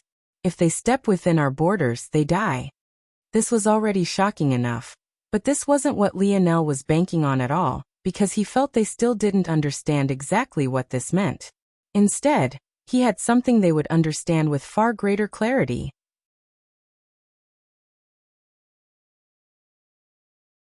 Chapter 2275. Published at 30th of October, 2023, 6:39 and 36 seconds AM. Chapter 2275. Undefeatable position. If audio player doesn't work, press stop then play button again. Lionel looked at them, and he could see that they didn't understand. Or, maybe they did, and they just didn't understand how far it could go. Sure, seventh-dimensional existences would be the backbone of any powerful army, but how many of them could Lionel use it on at once? And let's say that he could use it on an infinite number and practically cripple their battle strength. What good was it against ancestors? Even if the Morales wiped the floor with every seventh-dimensional expert the others could throw at them, when their ancestors were all defeated beneath the sheer numbers they would be forced to face, what good would it do? Once all the Morales ancestors were dead, the ancestors of the opposing families would just turn their attention toward them. And then what? They would all be massacred to the last man. No amount of advantages and help would close the gap between the seventh and eighth dimensions. Your worries aren't warranted. You know as well as anyone that the ancestors didn't want me to become patriarch. At least not so easily. And yet what happened? The elders froze. Indeed, Alvaro and Issa weren't happy at all. An overlord had even appeared. They had forgotten about this matter because they just chalked it up to the overlord taking favor upon Lionel. But was that really what happened? It doesn't really matter whether you believe me or not, though, at least not for now. Because you've understood the first point well enough. There is no taking a step back. There is only forward now, and we can only walk that path together. Lionel grinned. What I can help you with, though, is all that worry. He snapped his finger, and a soul appeared. It took shape and quickly formed a vibrant violet armor. It was a behemoth of a man, and they immediately recognized him as the genius of the Tor family, Armand. But now, Armand took a knee before Lionel, his gaze filled with subservience. Greetings, King. Tell me, Armand, what is the structure of the Tor family armies? Yes, King. The Tor family has a total of 200,000 Tier 9 God Path 7th dimensional experts. They're led by the General of Earth, the General of Love, the General of War, and the General of Strength, each one a junior ancestor with exceptional combat prowess. We have 6 ancestors. Ancestor Orion, Ancestor Pleiades. The greatest trump card of our Tor family, at least as far as I know, King, is the constellation formation, as it is for all constellation families. Gathering together all 6 ancestors, and the pride of our family, the constellation can enter a sort of berserk state that allows the ancestors to tap into greater power. This trump card can only be used while within our territory, but it is exceptionally powerful. The time of use should vary from family to family, but it lasts about 3 hours for us. Some other trump cards include the First Ancestor's Battle Axe. It is a life-grade weapon, and it has a lifesteal ability. It is said that our first ancestor was a blood sovereign, and had exceptional earth affinity. He was able to forge this weapon despite not being a crafter, and when used in the hands of an ancestor, their stamina is as unlimited as their number of kills. So long as the blade tastes blood, the ancestor will never falter. Another trump card. Armand continued to talk, holding nothing back and filling the hall with so much information that even the elders felt overwhelmed. Was there such a thing as too much information? How would they even take advantage of all of this?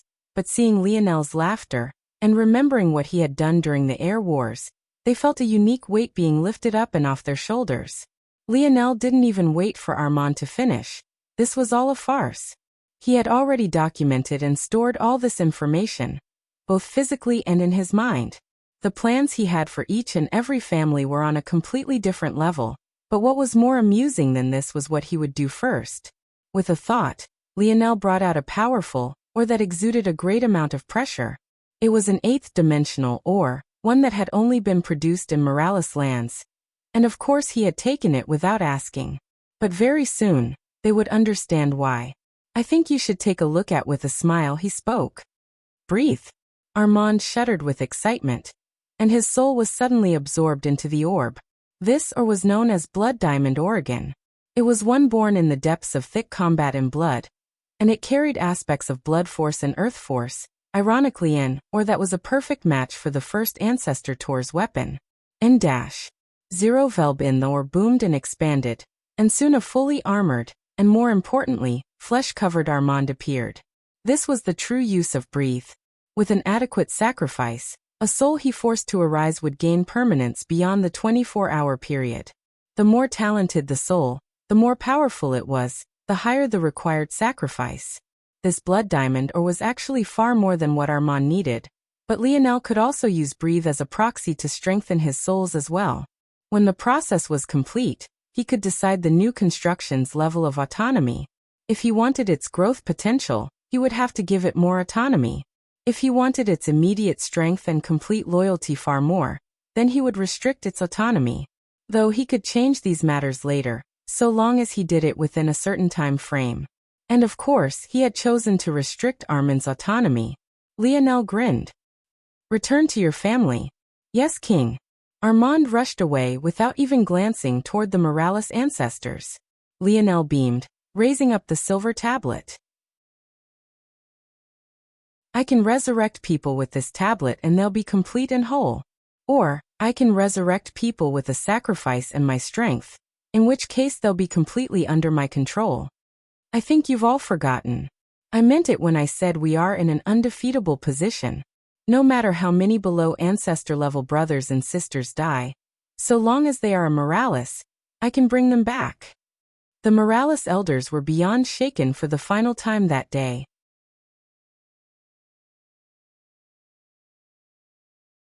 Chapter 2276. Published at 30th of October, 2023, 6:39 and 36 seconds AM. Chapter 2276. Goal? If audio player doesn't work, press stop then play button again. Chapter 2276. Goal? There's no time to wait. The attacks will begin within the day. And by attacks, I mean our own. Lionel stood to his feet, the shock of the elders not moving him. But the others. Elder Arya tried to speak, but she was far more hesitant and unsure. Nora had never seen her mentor like this, and it made her respect for Lionel skyrocket. Her eyes sparkled as she looked toward Lionel's back, but her discipline was strong as her expression remained professional, imitating her mentor. I only retained Armand to show you all. Before I even came here, I had already sent the other geniuses back, and I also noted down all of the information that I needed to as well. I have a perfect battle plan in place for each and every seventh-dimensional family. We will attack in one sweep and I will lead every charge. You will. Lionel's figure flickered and clones of himself manifested one after another. However, these clones didn't seem normal. Instead, they were like a cross of soul constructs and something beyond. Were they crafts? How was that possible? Elder Arya's heart skipped a beat. As a crafter a step from the life grade herself, her experience was great and untold, but she felt wholly inferior just seeing this scene. She couldn't even begin to tell just how Lionel had done it. Nothing she thought of made sense. And of course she couldn't. This craft was a combination of little Tali's help, his King's Might lineage factor, and his crafting expertise. It was impossible for a crafter alone to accomplish this, at least not at Lionel's current level. The first thing he did was intimately understand breathe.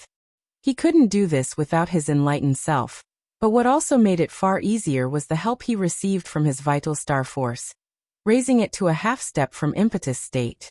Breathe was ultimately a bridge from inanimate to the animate, a connection that gave something dead life. The second thing he did was create the perfect ore for himself. Compared to the blood diamond ore, it was far more valuable, and it drained his wealth. This ore didn't have a name, so Lionel simply named it the King Oregon. It was the perfect representation of him, carrying every aspect of his affinities and skills. This obviously relied on little Tali, but what relied on little Tali far more was what happened next. Lionel had to place a small part of himself within every king ore, and then use breathe on himself. He wasn't quite sure how to succeed in this, and everything he tried only harmed himself to no benefit. But then little Tali, as he always seemed to do these days, made it impossibly easy. Little Tali simply latched onto each piece itself, carrying with it its connection to Lionel. Then, when Lionel used breathe, each clone gained a small bit of himself, and an aspect of Tolliver. Originally, he thought that this might harm the little one, so he did just one as a practice run, but to his shock, it was like nothing had happened at all. Before, there was a limit to how much he could split Tolliver, and he could only work on 1,000 or so crafts at the same time. But now, Tolliver had completely shed those limitations. Though Lionel hadn't tested it, it might as well have been infinite to him because it was over the capacity his own mind could even handle. As a result, forming one copy of himself to lead each army was impossibly easy. The Morales ancestors might have usually already complained. Lionel was the least experienced of them all, but now it seemed that he wanted to take control of everything? Were they going to trust a youth to decide the destiny of a family that had existed for thousands of years? But none of the elders remaining had the face to do such a thing.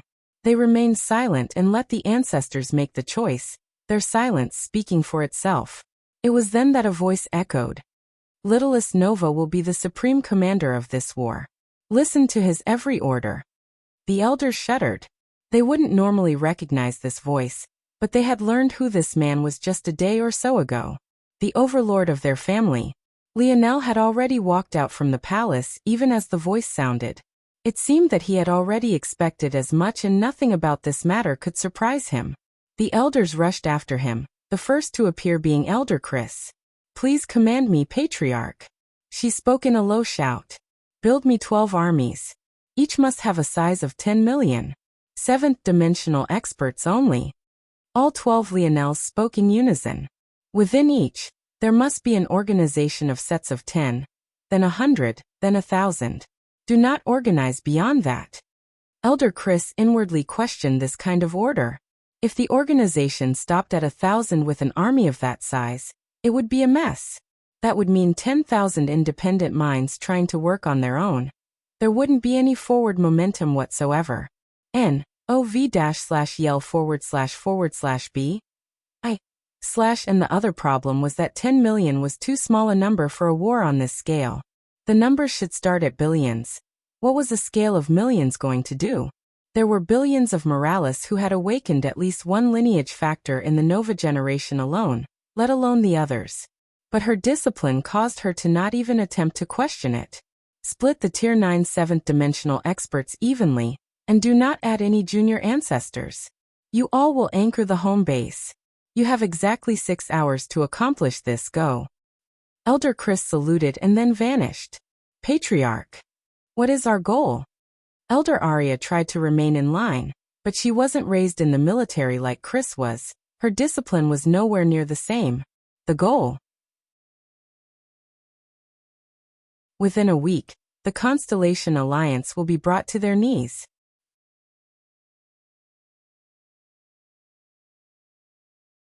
Chapter 2277. Published at 30th of October, 2023, 6:39 and 34 seconds AM. Chapter 2277.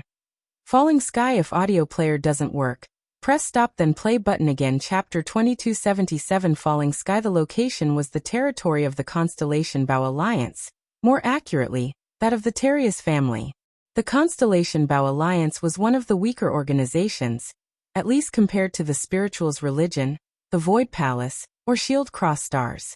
Originally, the Terrius family was a powerhouse that stood toe-to-toe with the Morales and the Suyards, but after losing the Bow Domain Ring, their strength plummeted in the coming generations.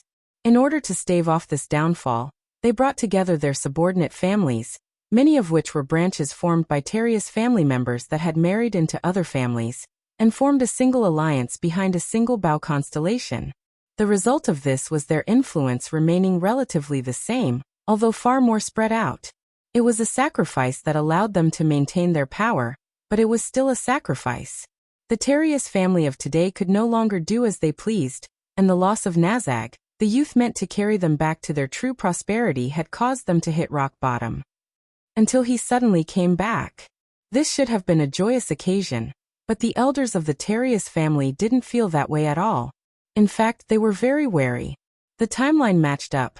They had just sent an envoy to pressure the Morales family, and an envoy that would have had the backing of all the most powerful families and organizations of the human domain as well. They received reports not long afterward that Lionel Morales had been enraged, stolen their warships, and then kicked their people out, which had caused a delay in the message. But then soon afterward, Nazag returned home. It all lined up.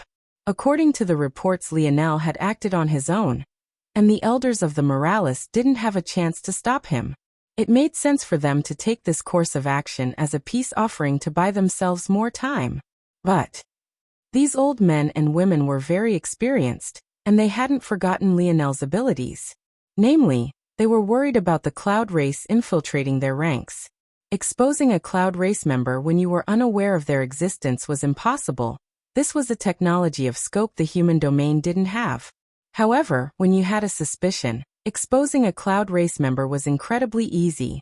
And so, while pretending like they welcomed him back with open arms, the Terrius family had actually trapped Nazag and began to test him ruthlessly. But to their shock, or maybe their relief, it truly was Nazag. His soul was the same. His body was even stronger than it had been in the past, and he seemed to have even gained a sort of enlightenment, coming back with a more powerful momentum than he had in the past. It seemed that he had taken the loss to heart, but not enough that it would affect his future advancement, and it filled the hearts of his father and the elders with pride. Marcelo Terrius stood before his son, a beaming smile on his face. "It's good that you're all right, it's good." His eyes glistened with unshed tears, but he held back. Both he and his wife couldn't possibly be bundles of emotion. Even now, Teresa Terrius refused to let go of her son, holding on to her tightly. It had been hard for the two of them these last few days. They had understood the intentions of the elders, but they also wanted their son back. At the same time, they didn't want to treat a member of the cloud race as their own flesh and blood, as that would only hurt more. It could only be said that they had been greatly conflicted in recent days, and they couldn't be happier now. Nazag smiled. There's no need to worry, Mom, Dad. I've learned from this, it'll only come back stronger. Leonel Morales released me this time, but next time, I'll make sure he'll regret giving me this opportunity. Marcelo nodded firmly. He wanted to slap his son's shoulders, but his wife was in the way and he could only settle for a hearty laughter instead. Nazag, Marcelo suddenly said, getting serious.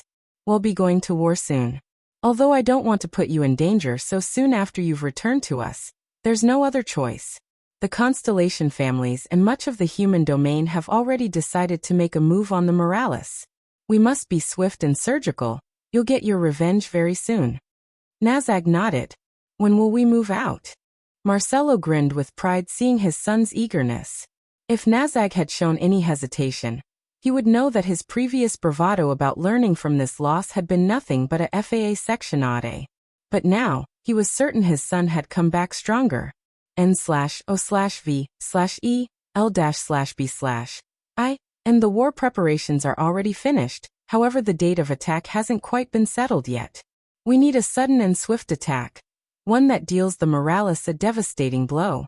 Their momentum right now is far too fierce, and we need to knock it down several levels before we take any further course of action. Families like the Morales and ours have extremely deep foundations. It's easy to deal a blow, but it's much harder to eliminate them from the roots. If we act, we need to do the latter. Understood, Father. I'll be ready. Good. Now go off. Elder Moody is waiting for you. I and your mother have our own part to play. And as do you. You are in the 7th dimension now. You have responsibilities. Boom. Marcelo never stopped speaking, but it might as well have been as though he had. The cacophony of sounds was so vicious and violent that all noise aside from it was washed away in a tsunami-like tide. The expression of the entire family changed, and they rushed out onto their large balcony, looking up into the skies to find that it felt like it was falling.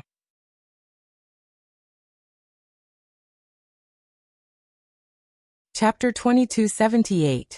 Published at 30th of October, 2023, 6:39 and 33 seconds AM. Chapter 2278. My king, if audio player doesn't work, press stop then play button again. Chapter 2278. My king. Marcelo was shocked. This was the capital of the Terrius family, the core of the Constellation Alliance. How could there be an attack here without any further information? How could they not have been alerted? Any family worth their salt would have countless outposts stretching from the edge of their territory to the very core. Even if dozens failed, there would still be dozens more. It simply didn't make sense for anyone to get this far without their knowledge. Marcelo's expression changed again as he realized something else. The planet's protective formation, a formation that had stood for hundreds of years and was maintained with the full force of the family, had fallen already. The quaking of the planet was none other than a sign of its collapse, and at this moment, the noblest of the Terrius family were on the chopping block. A single string from a Tier 2 warship could destroy the entire planet. Even if the ancestors took action now, it would still be too late. Just how had this happened? The worst-case scenario that Marcelo was expecting didn't happen. In the skies, half a dozen starships surrounded the planet. They were far smaller than anything Marcelo had ever seen before. But the power of their lasers was so precise that they perfectly targeted the weaknesses of their formation. Each was about the quarter the size of a normal moon, and their swiftness was unlike anything he had ever seen before. They moved with such fluidity out of the way of the retaliation of the Terrius family, and then flew to one another's sides, forming a large force arc between them that repelled another onslaught back toward the planet. And then they appeared, armored like a rainbow, battalions and troops of all kinds of solid colors. Marcelo had never seen an army like this one. It was normal for an army to have a single banner they flew under, and a single uniform they all shared. But he had never seen an army that had so many different armors at once, at least not when attacking as one unit. It felt disjointed, unprofessional, even a bit childish. Until it suddenly wasn't. A troop of 1,000,000 wearing shimmering white gold armors flickered, and before Marcelo could even understand what was happening, the next volley of attacks to the army passed right through them as though they weren't there. In fact, the volley flew right through the starships to their back as well. It wasn't until there was suddenly a devastating boom on the ground that Marcelo realized what was happening. It was all an illusion. Maybe they had never been in the skies in the first place. No, maybe it was that they had been in the skies, but while they were all focused on what was happening above, the battle on the ground had already begun. The retaliation of the Terrius family was swift. There were already several powerhouses of the constellation Bao alliance present, all focused on planning for the coming war. In addition, like Marcelo's family had said, they were very ready for war as well. The moment their enemy didn't choose to destroy their planet with a single laser strike, they were able to recover and begin their counter-assault. However, even as they did so, they found their options being whittled down one by one. First, their large-scale war machines became useless because they couldn't pinpoint the starships in the skies. On top of that, the army made it to the ground, and targeting them with such weapons would mean targeting their own citizens as well. Second, they realized that their greatest advantages as bowmen suddenly vanished. Their bow force couldn't gather at all, and this was the most devastating blow they could have faced. Their most powerful weapons and large-scale force arts all relied on bow force.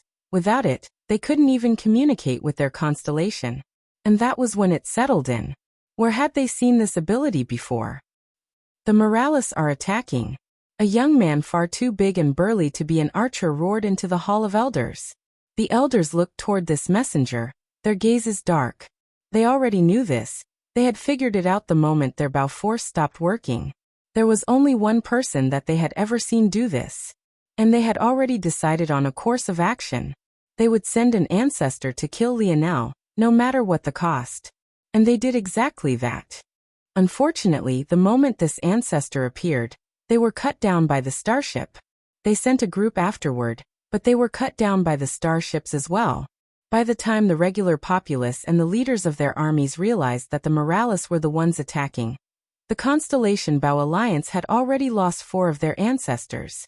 In the entire alliance, they only had 9, 4 of which were the ancestors of the Terrius family, and the other 5 of which came from their allies. And now, the Terrius family had lost 2, while the various families had lost 3. This was the most devastating blow they had taken since the loss of the Bao domain ring. They almost lashed out at the messenger for bringing them news they already knew, but they didn't even get the chance to. No VLB. Deep within Terrius territory, even deeper than the Elders' meeting room, and in a location similar to the Morales Holy Land, the Terrius family had already begun to evacuate their future. Among this number, there was Nazag, and he had been the first on their list of priorities. So long as he lived, everything else could be negotiated. That was why it was so surprising when Nazag suddenly tapped his forehead, and a resonating force art suddenly formed. Beneath the astonished gazes of the escaping Constellation Bao Alliance members, Lionel suddenly appeared with a smile on his face by Nazag's side. "My king," Nazag said with a resounding voice. Lionel ignored him, waving the hand that Tolliver wrapped around. In that moment, a woman deep within Terrius territory stirred, and the world spirit of the Terrius family was ripped from her body.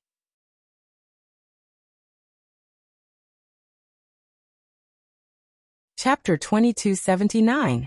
Published at 30th of October, 2023, 1:13 and 17 seconds p.m. Chapter 2279. 2 choices if audio player doesn't work. Press stop then play button again. Chapter 2279. 2 choices. The Terrius family members were shocked. The strongest of them were out fighting the Morales army. But that didn't mean that those they had left behind were weak. In fact, it could be said that this was the strongest collection of geniuses that the family had. Even those that were in Tier 9 were among those with the highest chance of one day entering the realm of ancestors. They were shocked into almost not reacting, but that only lasted for a brief instant, before they all rushed Lionel. Unfortunately, that brief attempt was all they got. Lionel crushed the world spirit in his palms and raised it into the air. In that instant, every Terius in existence felt as though a part of them had been violently ripped away, many of them feeling their eyes' tears well up for reasons that were far beyond their control. An overwhelming pressure descended from the distance, as the individual Lionel assumed was the overlord of the Terius family reacted. She rushed forward with a great amount of speed, but her expression sank when she understood the situation. No. When she felt it. No VLB, one in the Terius family territory, even while they were still fighting with everything they had been stripped away from them. A new and foreign energy swept in, far weaker than the first had been, and far more subtle as well. Each member of the Terius felt a small suppression on their abilities.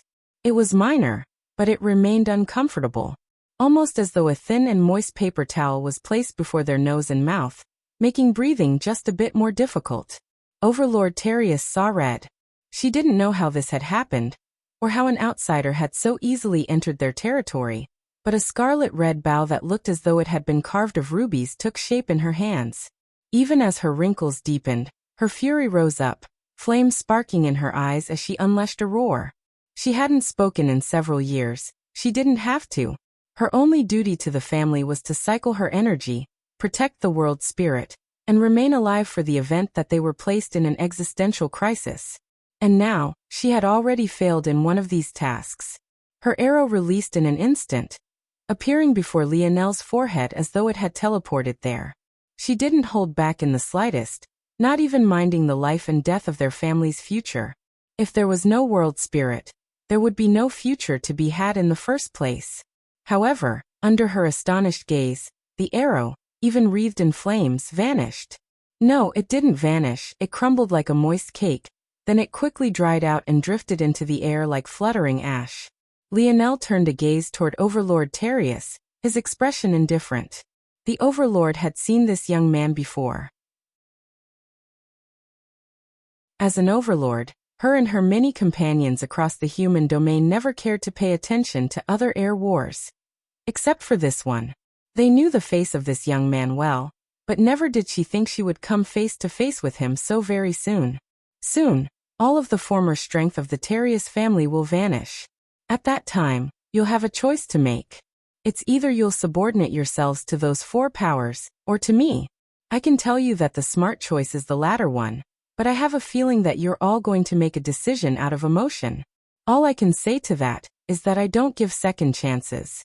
If you don't want to live, feel free to choose the wrong side. Adios. Lionel gave the Overlord a mock salute and then vanished in a twinkling starlight. The instant he did, Nazag paled. He used me. His words were full of grief and indignation, his legs buckling beneath him and his wails echoing through the holy land of the Terius family. No one knew what to say. Some of them had seen the light come from Nazag, but they found it difficult to blame him. It seemed they didn't know that they didn't know just how intentional it all was. But they were still children in the Overlord's eyes, and what they would be swayed by wasn't what an Overlord would be swayed by. Detain him, she said coldly. Her teeth clenched and her chest heaved. Without the world spirit, she was staring down more than just the mortality of the Terius family. She was also forced to face her own mortality. Without the world spirit, she would live at most a few more months, and not much more than a year at the very most. All the while, her strength would decrease day by day. It could be said that the function of the world spirit, aside from keeping her and other overlords alive, was for the sake of maintaining a constant outpouring of strength. Without it, their power would decline too much with their old age. Overlord Terius watched as Nazag was captured and chained, but her reaction didn't change much. Other than the biting of her lip, she could sense that Lionel's army was retreating after dealing them a devastating blow, and she felt her rage rising up to her. They had lost their world spirit. They had lost several ancestors.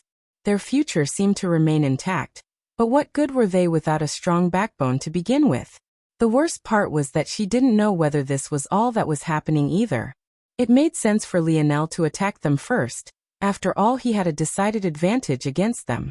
She hadn't thought that even her own arrows would be useless against him. And yet here they were. Overlord Terius took out an item that looked like a talisman, and then burned it with an odd white flame. However, Her expression twisted when she realized immediately, even before it completely dissipated, that her message hadn't gone through. Lionel was already using their world spirit to interfere with the normal function of their world. She ground her teeth so loudly that the echoes resonated through the Holy Land.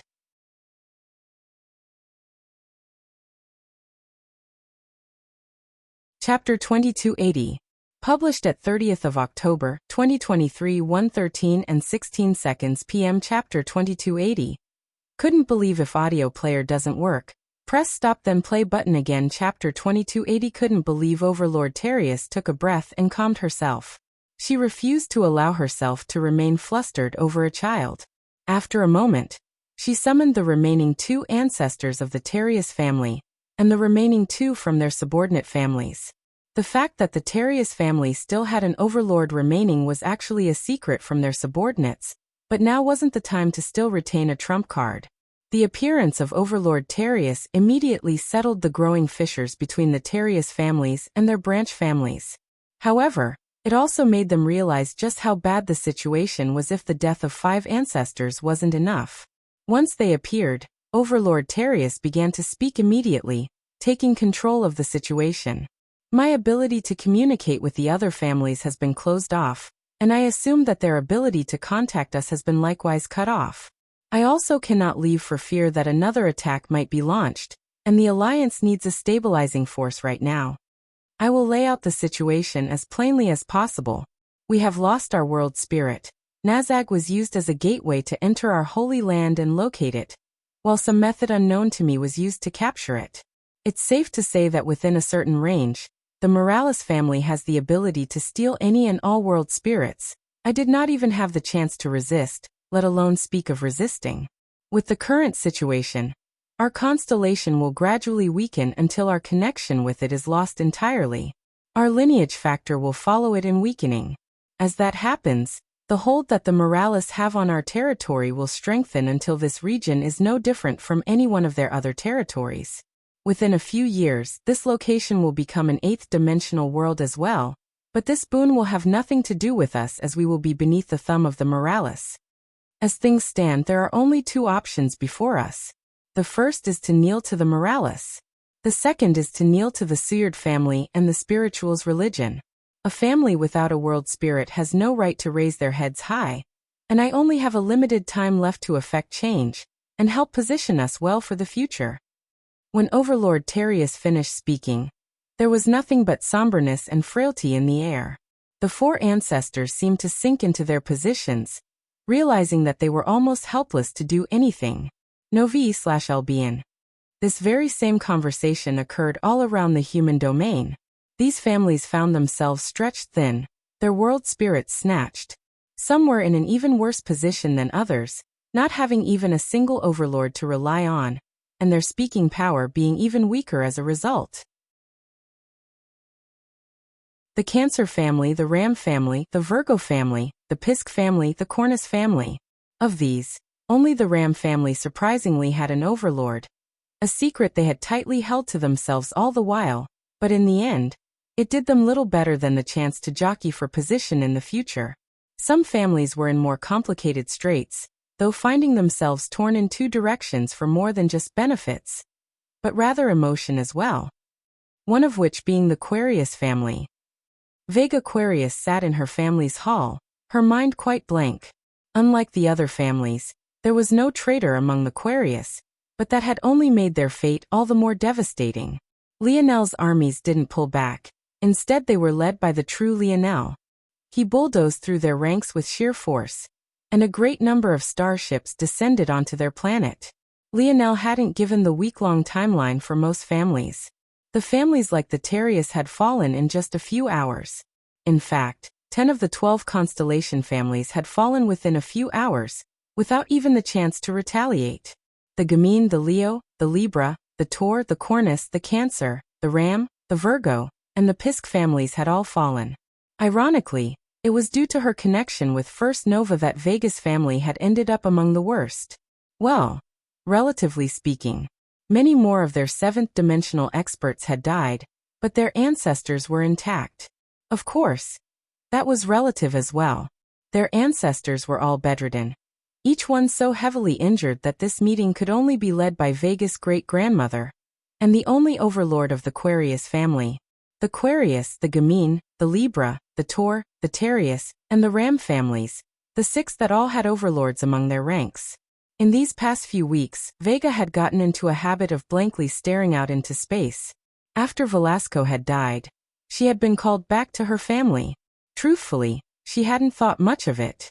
Leonel's mother had spoken out to help her in Atterworth's relationship, but now that Velasco was dead, her words held much less weight. She had had no choice but to return, not wanting to put undue pressure on the Morales. In fact, she had even returned in secret. What she hadn't expected was that when she returned home, she would hear of a war plan. She immediately tried to escape, but that had ended in her imprisonment. And imprisonment she had only been released from today so that her great-grandmother could interrogate her about her involvement and learn of whether she had been aware of this plan or not. She had been spared, since she truly had no idea, but her fate in the family was precarious. Not that it mattered much since the family's fate as a whole also seemed to be. Bang! Overlord Quarius' wrinkled palm slammed into the throne beneath her, nearly shattering it completely. The Quarius family will not stand for this. We will storm the capitals of the Morales and wash them over with rivers and oceans. Her roar thundered. Leonel didn't seem to particularly care about what choice the families would make. At the moment, he strolled through pious territory, his armies around him. In the distance he could see a furious Simona. She couldn't seem to believe that Leonel would do this to her. Hadn't they been allies?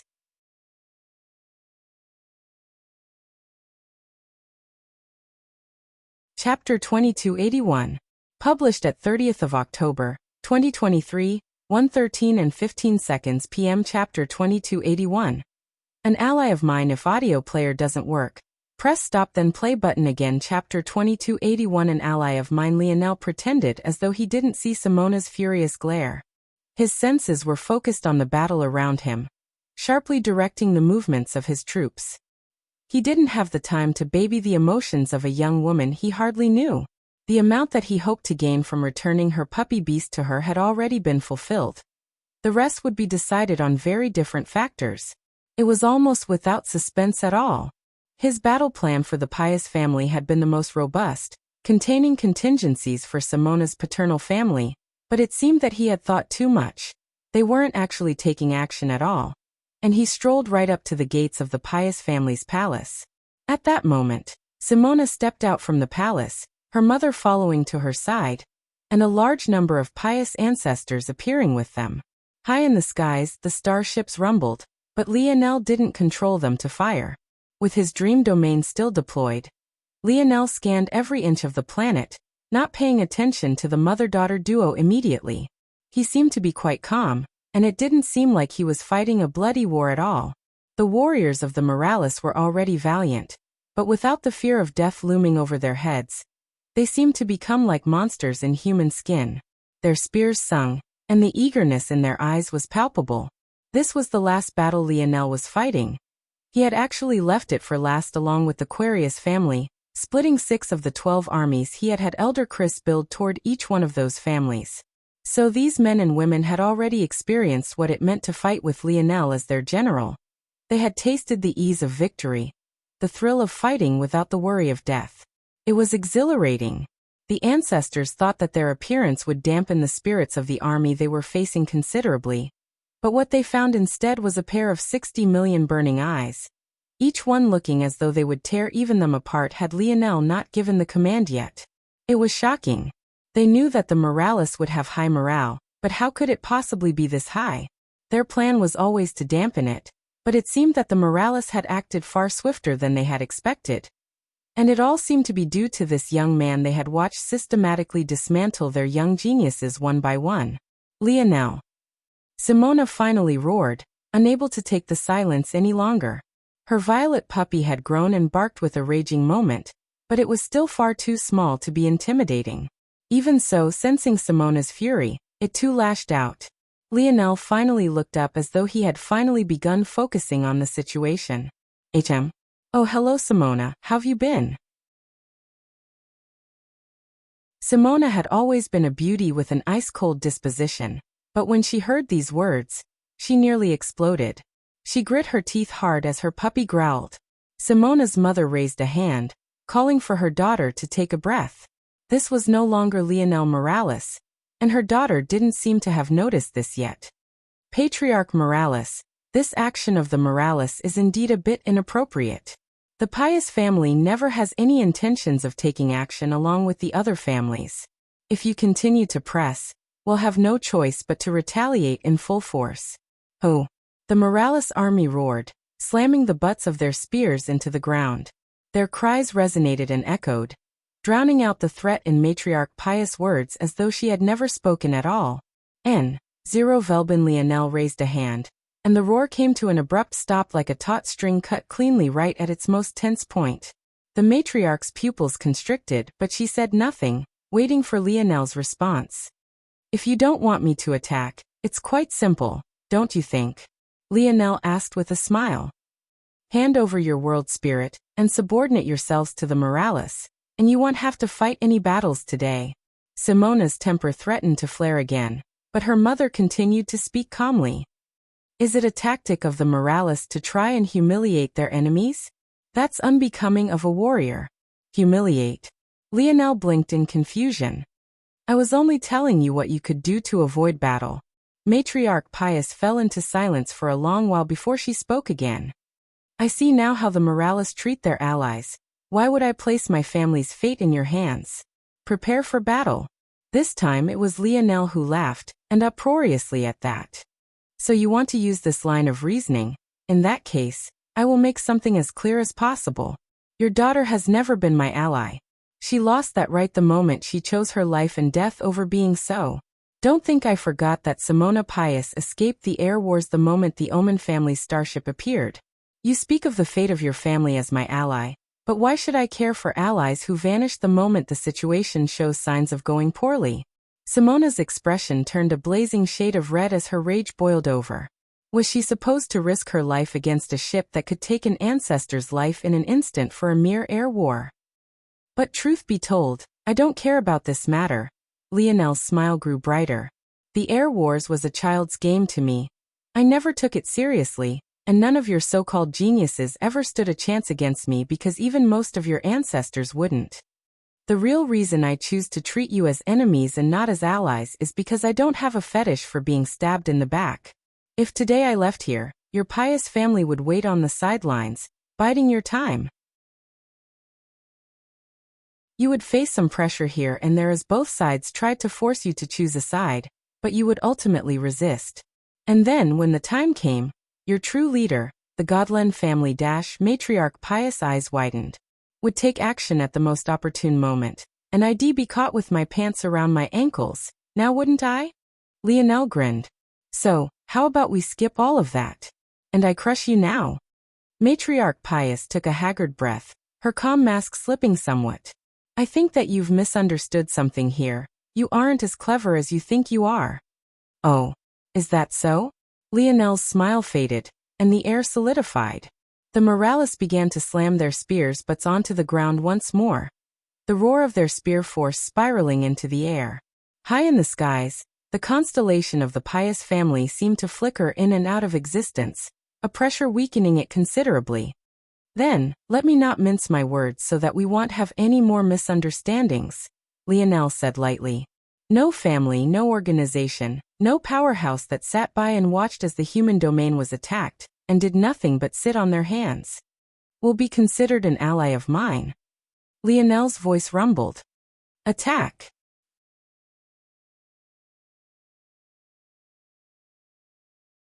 Chapter 2282. Published at 30th of October, 2023, 1:13 and 14 seconds p.m. Chapter 2282. Landed. If audio player doesn't work, press stop then play button again. Chapter 2282. Landed. The Morales army charged forward, not showing the slightest hint of fear toward the lineup of ancestors. With a rush, a barrier formed over the palace, however the army seemed prepared. They closed the distance to just 50 meters, and then came to a controlled stop. Three groups of troops felt their bodies tremble as three large translucent shields appeared in the skies. They resonated with a clear power, and prepared a perfect defense even before the cannons of the pious family cannons took shape and fired. Lionel wasn't surprised by this. He only needed one army for 10 of the constellation families because he had insider information. He knew about all of their formations, where they were located, and a general idea of what their weaknesses might be. Against the Aquarius and Payu families, though, he had no such information, and was forced to compensate with larger numbers. However, larger was only relative. Charging into a constellation family's territory with just 60 million troops was like trying to eat an elephant to death with just a handful of ants. But that was Lionel's confidence.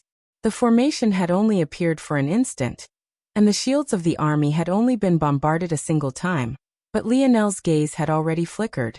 He raised up a hand, and another 3 troops trembled as their armors began to echo with a pulsing energy. Lionel aligned his arms as though he was holding an invisible bow even as 3 large bows appeared in the skies. However, this wasn't the function of the armors. Rather, a large gathering of spear force took shape and settled into the bows. Lionel's body pulsed with a light as a blinding golden wave came from his eyes.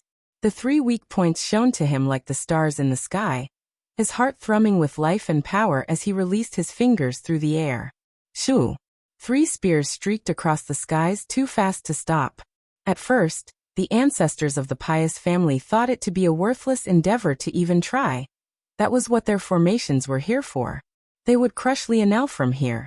While they felt that they could fight this army on their own, they were wary of the starships in the skies.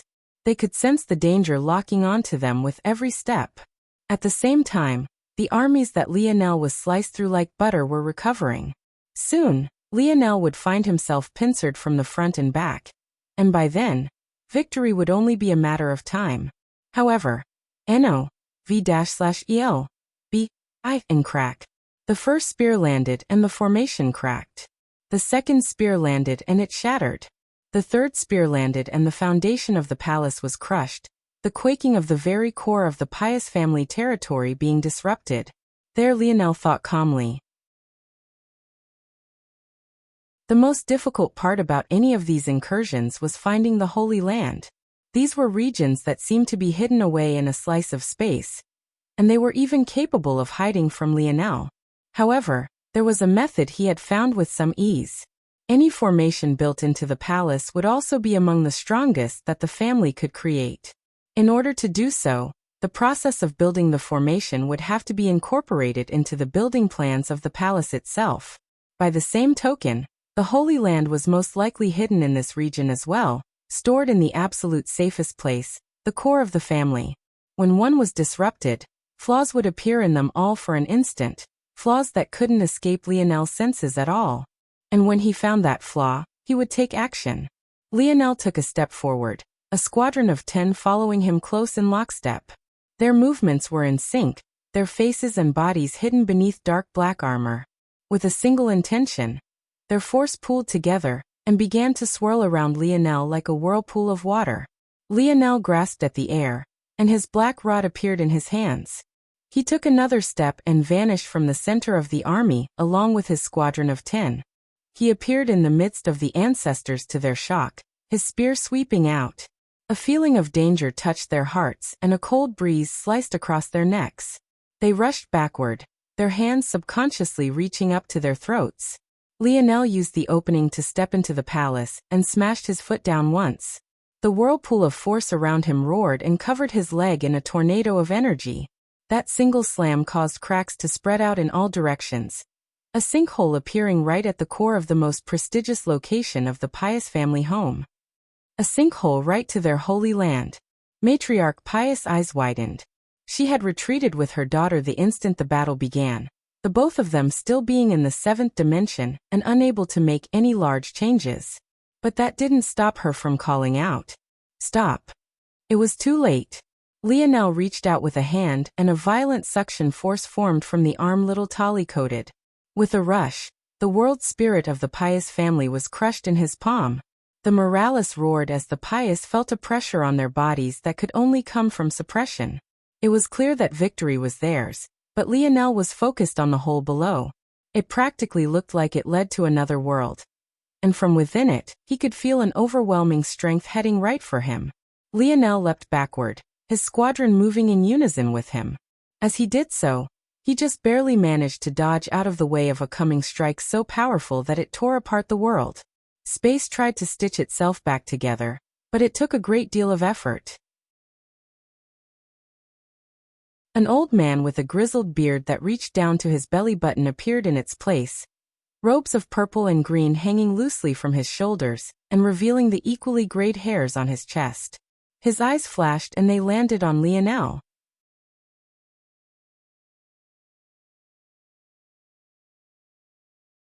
Chapter 2283.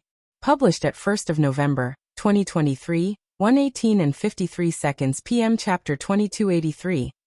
Cold as ice. If audio player doesn't work, press stop then play button again. Chapter 2283. Cold as ice. Lionel's gaze remained placid, but when he looked down at his chest, he found a thin line of red had formed. It was trying to eat him alive from the inside out. And if not for his powerful vitality, he would have already died from the small nick. His vital star force surged, and he was surprised to find that the aching feeling only slowed somewhat. This old man was powerful. Unlike the other overlords Lionel had seen, this old man didn't seem to have a foot in the grave. Judging by the world spirit, it wasn't being used to sustain his life force either. This was either because this old man had only just become an overlord, or he was an elite even among overlords. In fact, saying that he was elite probably didn't do him justice. There was something else going on here that was going over his head. If not for Tolliver, he had a feeling that snatching anything from this man would never be so easy. The old man stroked his beard, seemingly surprised that Lionel had dodged, or so it seemed. It was hard to tell what his actual expression was, as it was somehow both flat and yet cheery. He didn't look like he had just lost something important at all, but that didn't make sense either. Like father, like son it seems, the old man spoke after a while. Both doing stupid things that their elders have warned them against. V/E/L/B/1, and Lionel attacked. His spear's tip trembled, and an upswell of spear force seemed to coalesce from the surrounding air. His body shifted and his Tier 1 divine armor took shape. It clicked into place one by one, its pieces looking as though they had been pulled out from the void of space and glued to his body under a mysterious spectral force. Lionel's halo shifted from the top of his head to the back. Then, its inner space flickered, forming a swirling portal of rainbow that eventually solidified into a glorious tree that seemed to uphold the very skies themselves. The armor could only be described as gorgeous. Leaf-like vein patterns of black, gold and white covered it, crystals forming 25% of it, and a dense black, obsidian-like metal forming the remaining 75%. This time, when Lionel changed his spear from the black rod to a spear that looked wreathed in vines of gold and silver, its aura didn't seem to drop at all. In fact, he only grew stronger. The old man's eyes narrowed as he leaned back a step, piercing out with two fingers flickering with a foggy green and purple energy. However, as soon as this force appeared was as soon as it was dispersed under a powerful suppression. Little Tolly filled the gaps in Lionel's armor, running through the veins of black, gold and white as though calling those places home. Vital star force erupted from Lionel, and the life force in the region roared to life, suppressing everything that had the scent of death. Except himself. The old man's pupils constricted, but it was too late. Lionel's spear gathered the strength from his squadron and shredded the old man's fingers apart, then his wrist, and then his forearm. The old man almost lost his entire arm, and just barely managed to dodge back in time. Blood dripped from the stump of his elbow, his smiling expression having vanished, but Lionel hadn't come to a stop at all. The old man seemed to stop taking things casually, and a sickle with a curve like a crescent move appeared in his one good armor. His chest hair seemed to stand on end, his robes fluttering more like silk bathrobes than formal robes a senior of his stature should wear. The scent of death permeated the air, and this time, Lionel couldn't suppress it nearly as easily. However, Lionel's bloodlines thrummed. He could feel the roar of the golden tiger, and pulses of white and gold erupted from his body, his armor becoming a cross of beast furs and metal that carried the elegant bearing of a beast god.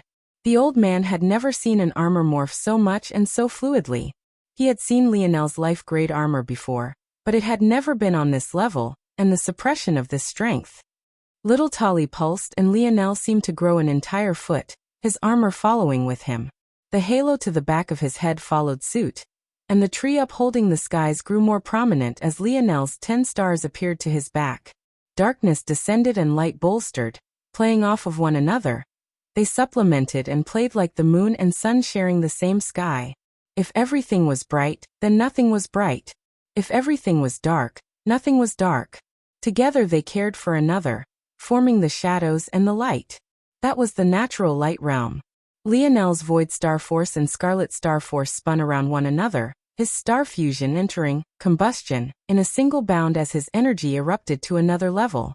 His spear blade met the sickle and the wrist of the old man trembled and then broke. Following suit, the sickle shattered as he attempted to solidify his arm with force. And then soon afterward he lost yet another arm. Matriarch Pious' eyes opened wide. Of all those here, only she knew who this old man was, and that was only because of her husband. Never did she think that she would see such a sight. Armless, kneeling on the ground, bleeding out rivers of blood. The old man chuckled as Lionel descended from the skies. The only sight of Lionel's expression was the cold gaze behind his visor. It was clear he planned to kill this man on sight. How nostalgic. Oh, remember this just as I remembered the last time. A mysterious strength caused the planet to rumble, and then the old man, Matriarch Pious and Simona vanished as Lionel descended. Bang! A fissure blew clean through the palace, splitting Pious City in two. Lionel landed on the ground, his divine armor slowly fading and his expression cold as ice.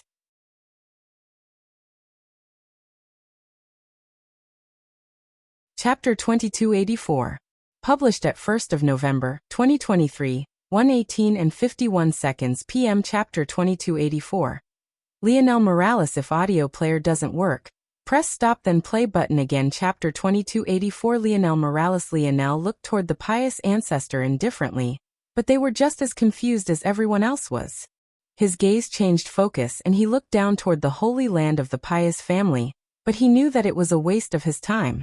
If they left so abruptly, so much so that even he couldn't quite figure out immediately how they had, then there was no doubt in his mind that there was nothing of use left. They wouldn't be that foolish. He didn't feel any sort of satisfaction. He would have felt much better if that old man had just died, but next time they met he would know to watch his mouth.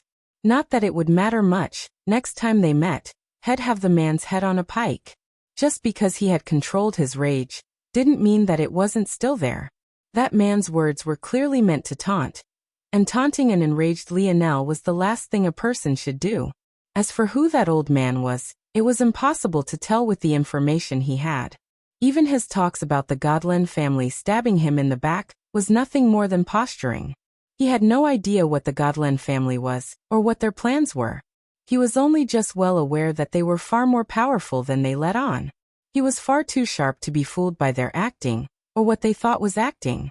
The youths they had sent to the air wars were far too arrogant to be from a sixth-dimensional family, and their lineage factor had far more potential than they were letting on.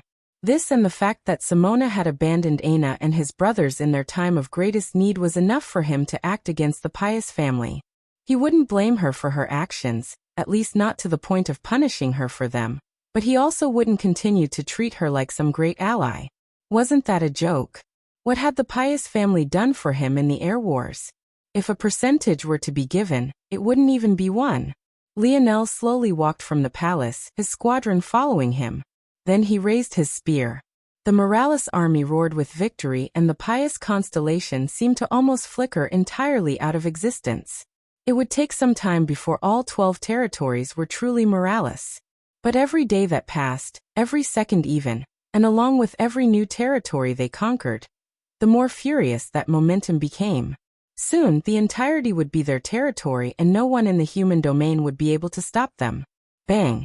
Matriarch Pious watched in silence as the old man kicked at a mountain furiously, causing it to crumble practically to ash. It was just a false mountain, one created by the hands of man, but it was just as large and sturdy as a real mountain. It was just unfortunate that it had caused the ambience of this peaceful garden to crumble. It was even worse that the old man seemed to have done it with a smile on his face. The old man exhaled as though he felt better, and shook out his stumpy arms. Find me something that can heal my arms, quickly. I can't walk around like a muppet. Are you really all right, Mauve? Matriarch Pius asked. Don't question me in front of the child, woman. You'll ruin my prestige. I think you've done plenty of that on your own. The old man looked over. You're lucky that you're Mendel's woman. I think we both know it has nothing to do with luck, and also I am not his woman, I am his wife. Whatever helps you sleep at night, Mauve said casually. Not all of us need to lie to ourselves to be at peace. There's no lying about it. I told the dumbass Velasco that he would die if he continued on his path, and did he not? I told his father before him too, and didn't he also die? Now his grandson, and his son, will follow the same path. I might kill him myself if he crosses me again. You're well aware that you can't kill someone so important, Matriarch Pius said lightly. As for whether or not he'll kill you because you can't control your tongue, well, that would be another matter entirely. Mauve didn't say anything. Also, you know well that the reason Velasco didn't listen to you is because you wanted him to spare the man responsible for his father's death. His father wouldn't have died at all had he just listened to me. Mauve said with finally a bit of bite in his voice. I have a feeling that these youths, these brats, these young men, as you so like to call them, might be far more insightful than you are. Every word out of your mouth is just yet another lie. N-OVELB and Mauve fell into silence again. Neither of them seemed eager to talk, actually, and it seemed that everything would come to a conclusion like this.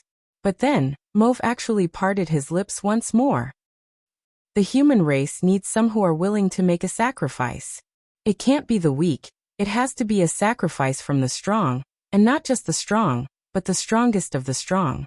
If they aren't willing, if they insist on being selfish, if they are so wrapped in their own designs, their own rage, their own grief, then we have no chance. The human race will be wiped out from the whole of existence.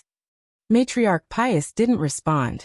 The news of the collapse of the 12 constellation families, or rather the robbery of their world spirits and the claiming of their territory by the Morales, spread like wildfire.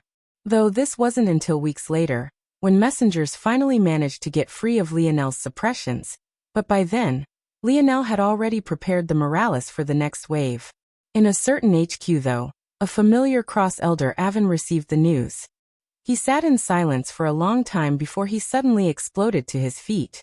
Grabbing his indestructible desk, he roared and ripped it from the floor, launching it out of the glass window to his back. He furiously bellowed. Lionel Morales.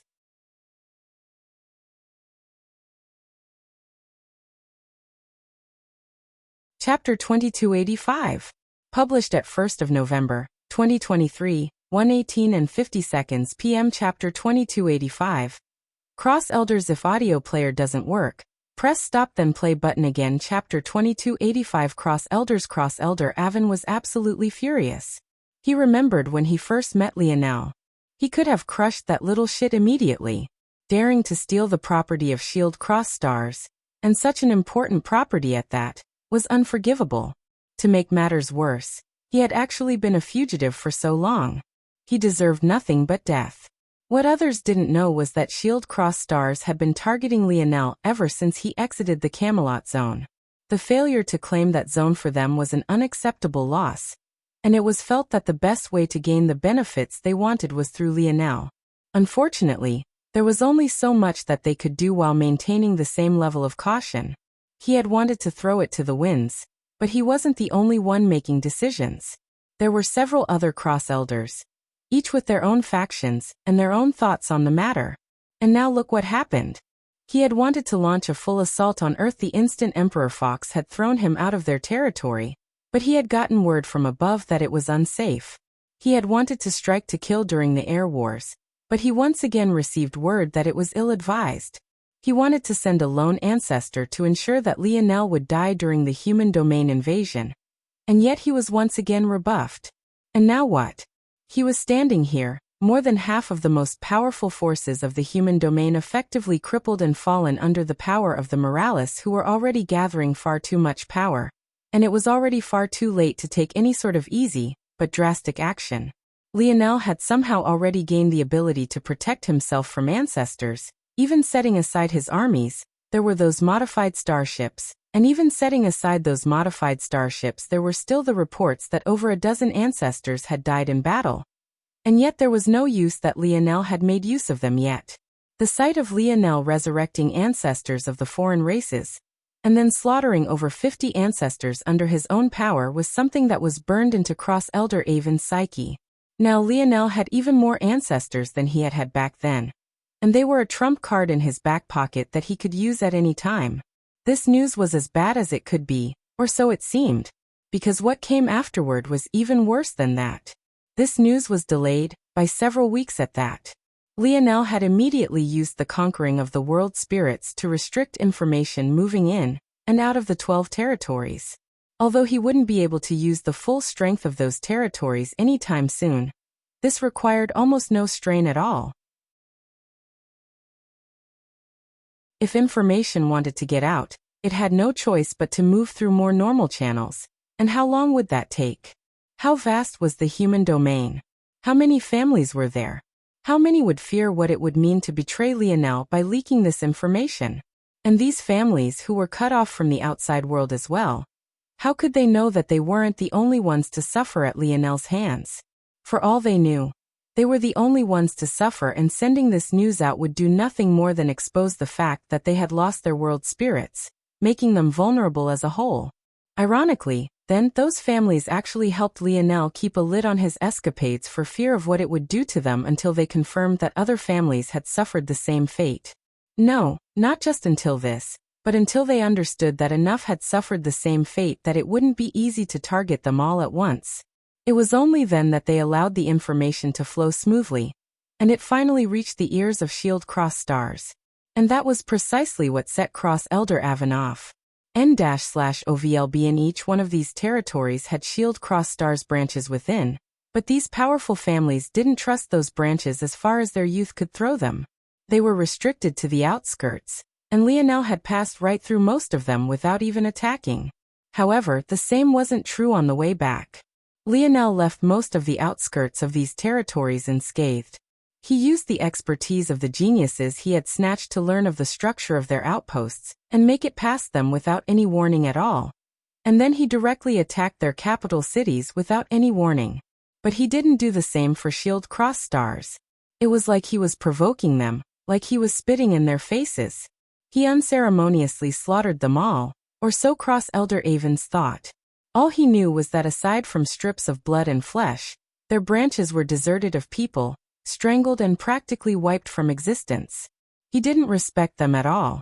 He slapped each one of their faces, and it was practically like he was taking a piss over their walls. Cross-Elder Avon's infuriated roar echoed through the capital of Shield Cross Stars, and it was like a call that brought all of the Cross-Elders together at once. Some young, some old, they rushed into Cross-Elder Avon's ravaged office as his eyes spit with flames. Literally. Cross-Elders, men and women alike, looked around.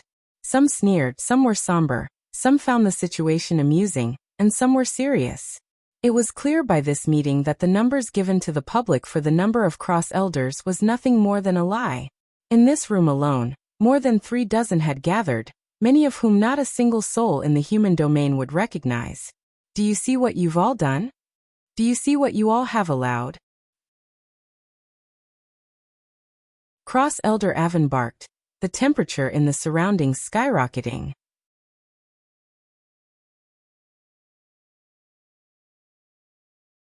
Chapter 2286. Published at 2nd of November, 2023, 12:42 and 21 seconds p.m. Chapter 2286. If audio player doesn't work, press stop then play button again. Chapter 2286. Arrogance. There was a slight silence as the roar brewed, until a man with a particularly chilly disposition chuckled. This man was the overlord of the Sith family. This wasn't a well-known face in the human domain, but this wasn't because he was unknown like the others. Rather, it was because he was the greatest assassin in the human domain. What assassin worth his salt would allow the world to know his face? The Sith family led the assassination units of Shield Cross Stars. Lionel had met one of them before in Ronin, a man of the Void Palace that Lionel had once bought information from. He had also tried to stop Lionel and Aina from leaving the Void Palace when DiVincenzo had appeared. But Ronin was far more the man here. Overlord Sith was like a touch of darkness and a slice of ice.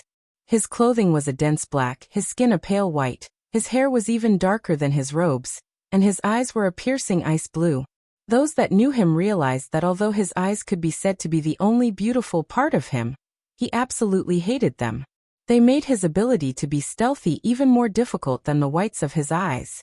But this was also why he was known as the Blind Sith, the visionless assassin.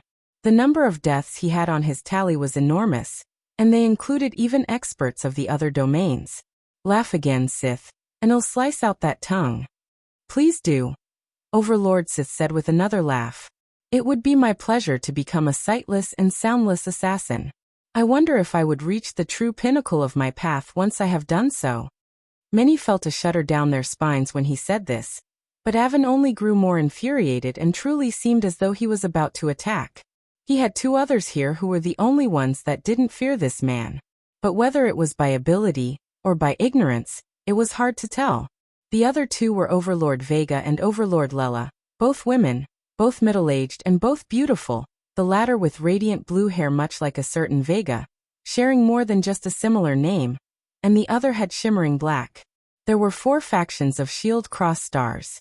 The commanding faction, led by Cross Elder Avin, the Dark faction, led by Cross Elder Sith, the logistical faction led by Cross Elder Lela, and the Shield faction, led by Overlord Vega. The commanding faction dealt with everything in the daylight. They were the ones that handled much of the politics. This sounded ridiculous, especially considering their leader was also the one with the worst temper. But leaders of these various factions weren't based on merit. They were hereditary, and if one wanted to take it from Cross Elder Avin, well, you'd have to step over his dead body. The Dark faction spoke for itself. They worked in the shadows, and to the public, they dealt with the enemies that normal armies couldn't deal with. If the commanding faction was the broadsword, they were the change weapon, the small dagger pulled out in a pinch. In reality, though, their work was likely far more sinister than this, and they were responsible for the largest and most in-depth information network in the whole of the human domain. No, it was more accurate to say that they had spread even beyond the human domain. As for how deep they had gone, it was likely that Overlord Sith was the only one who had the knowledge to explain this. The logistical faction did as its name suggested, much like the other two. They were the cleanup crew that acted after the commanding and Dark faction had finished up their work, and they also had the largest collection of healers, and the strongest of this kind, in the whole of the human domain. Healers weren't exactly a profession like crafters or force pill crafters, but they could be. Some were true professionals, and studied much like doctors did. But others simply had powerful ability indexes that didn't require such effort. The best of them had a combination of both. A point of interest was that the Vieira family, led by their young genius who had once had a great deal of conflict with both Lionel, and especially Aina for taking her spot on the rankings, had recently joined their ranks. The Shield faction was more complicated than the others. Even many of the upper echelon of Shield Cross Stars didn't understand exactly what they did, but those here most definitely did. What could be said was that they both had the weakest authority of those present, and at times, had authority surpassing even that of the commanding faction. As for their leader, Overlord Vega, she was the quietest of them all. Of the more than 36 Cross Elders here, they were quite evenly distributed amongst the factions.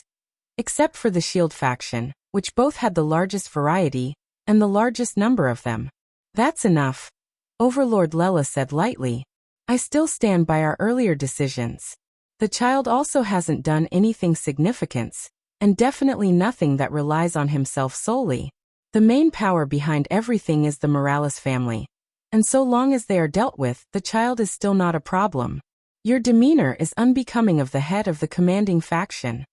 Speak to me like that again, woman, and see if I don't rip your head off. Avin snarled. I am not worried about a child, But it's been 3 generations now, 3 generations of you all saying the same things.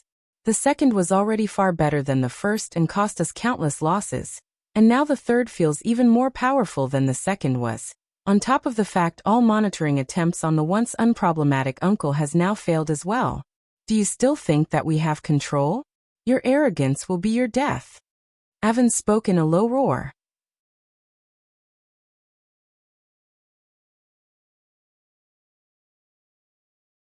Chapter 2287. Published at 2nd of November, 2023, 12:42 and 22 seconds p.m. Chapter 2287. If audio player doesn't work, press stop then play button again. Chapter 2287. Overlord Vega's silence fell, but Avon could tell with a single glance that none of these people had taken anything he had said seriously. And yet, instead of becoming more enraged, his lip curled into a sneer, a reaction that caught them off guard. They showed much more of a reaction to this than they had to anything else. King is dead. The words hung in the air, and then suddenly rushed through them all at once. What? Overlord Lela asked with a frown. Did I stutter, dumb woman? King is dead. Explain. Lela said coldly. I was contacted a week ago with this information. And why are you only telling us about this now? Because I both wanted to see your stupid faces and understand what the fallout of that matter is. Also, in case you've forgotten, the head of the commanding faction is me, not you. When I'm contacted with information, it's up to me how it's divulged. How did he die? Overlord Vega, who hadn't spoken until now, suddenly asked. Avon was surprisingly straightforward this time, without any fanfare. Velasco killed him. What? Oh. Now you all understand that I'm not just chatting horseshit? I told you all to take this matter seriously, and you refused to time and time again. I've not been fooled. The reason you all dragged your feet is because you feared him, and maybe you were right to. But now his brother is nowhere to be seen, and his son is rampaging across the human domain as the time approaches, and you're still dragging your feet. What? Are you going to wait until he's as strong as his father before you act? Avon had a sneer of satisfaction intertwined with his words. He looked like he was on a high horse despite the fact this problem was one that was on his plate as well. The cult is actually so useless. Overlord Sith said coldly. Oh, is it the cult's fault now? What happened to the mighty assassin? Aren't you in love with a challenge? What better challenge would there have been for you if not that one? Overlord Sith remained silent, but the coldness in his blue gaze deepened as though he might lunge forward and attack Avon right this moment. But Avon only greeted the stare, hoping that the Sith really would attack. He had still not finished venting his wrath. We were placed here to monitor Earth, to gather its resources before they could be made use of by others and help the great families to stabilize their position and minimize the variables. We've failed on all accounts. Emperor Fox grew powerful on our watch. The greatest treasures of Earth are only partially under our control. And now the lineage factor of the fox is flourishing once again. Avon's brows jumped as he was not the one to speak. It was Overlord Vega, and hearing such words, he couldn't help but become serious. The situation was going well, mostly so in the last 30 years.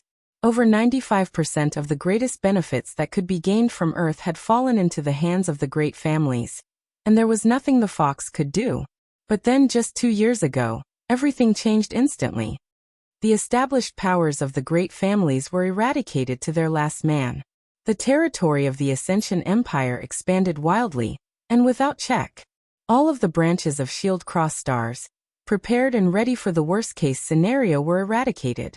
Then, their borders were stabilized so quickly that future infiltration was deemed nigh impossible. Do you know what happened 2 years ago? Overlord Vega asked lightly.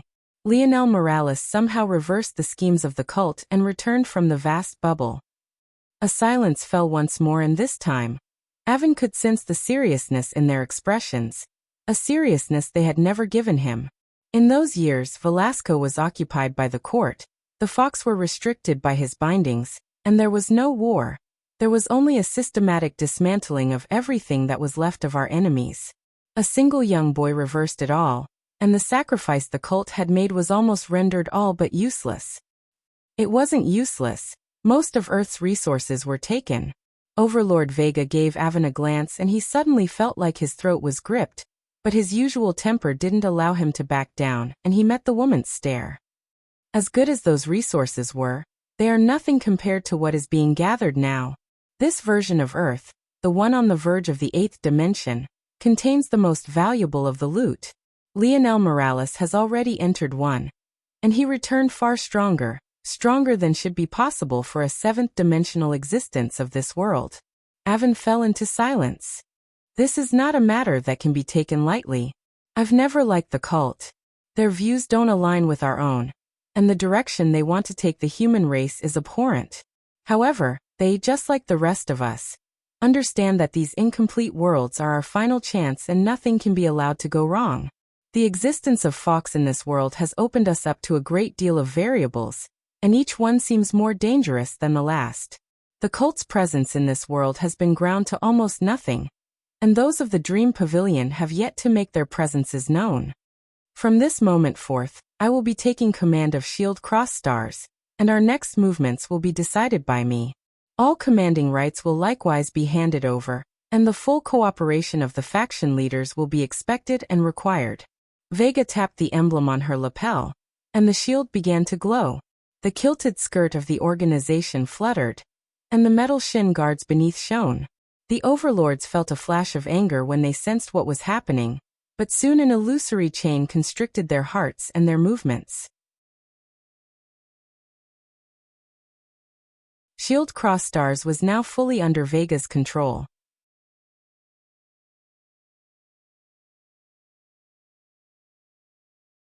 Chapter 2288. Published at 8th of November, 2023, 6:57 and 1 second a.m. Chapter 2288. Wait here if audio player doesn't work. Press stop then play button again. Chapter 2288. Wait here. Leonel sat in silent meditation. His expression didn't carry any hints of happiness, just focus. He had done nothing in these last several weeks other than meditate on his vital star force. He gave it all the attention he had. Or at least this version of him had. When he returned home triumphant, the Morales elders had nothing more to say. To use 120 million soldiers to conquer just one world spirit of a constellation family was shocking enough.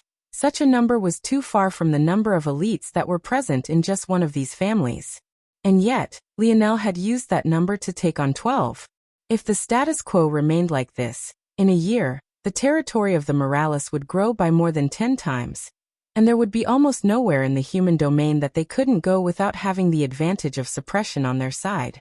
It was a realization that made them realize just what Leonel meant by saying that they were at an undeniable advantage. But maybe the most shocking part of all of this was that they hadn't lost a single person. Some had died, but they had been revived just as easily. The Morales had essentially given up nothing but a sputteringly small amount of resources in exchange for the most valuable treasure of each and every family. So when Leonel gave them their next set of orders, they responded to them with sharp precision. When the 3rd week came to an end, everything was prepared and Leonel slowly opened his eyes. As he did, the sight of himself reflected in his irises. O-V-I, and he didn't seem to be surprised by this, and why would he be? He simply touched his own hand, and the two of them became one. All of the insights he had made into Vital Star Force came together as well, but unfortunately it still wasn't enough for a breakthrough, but he had expected this as well. He took a step out of his meditation room, and found his squadron of 10 waiting for him. But these 10 weren't just any 10, he knew them all too well. Joel, Arnold, James, Milan, Raj, Franco, Drake, Alan, Gil, and the latest addition, Ray Lyon.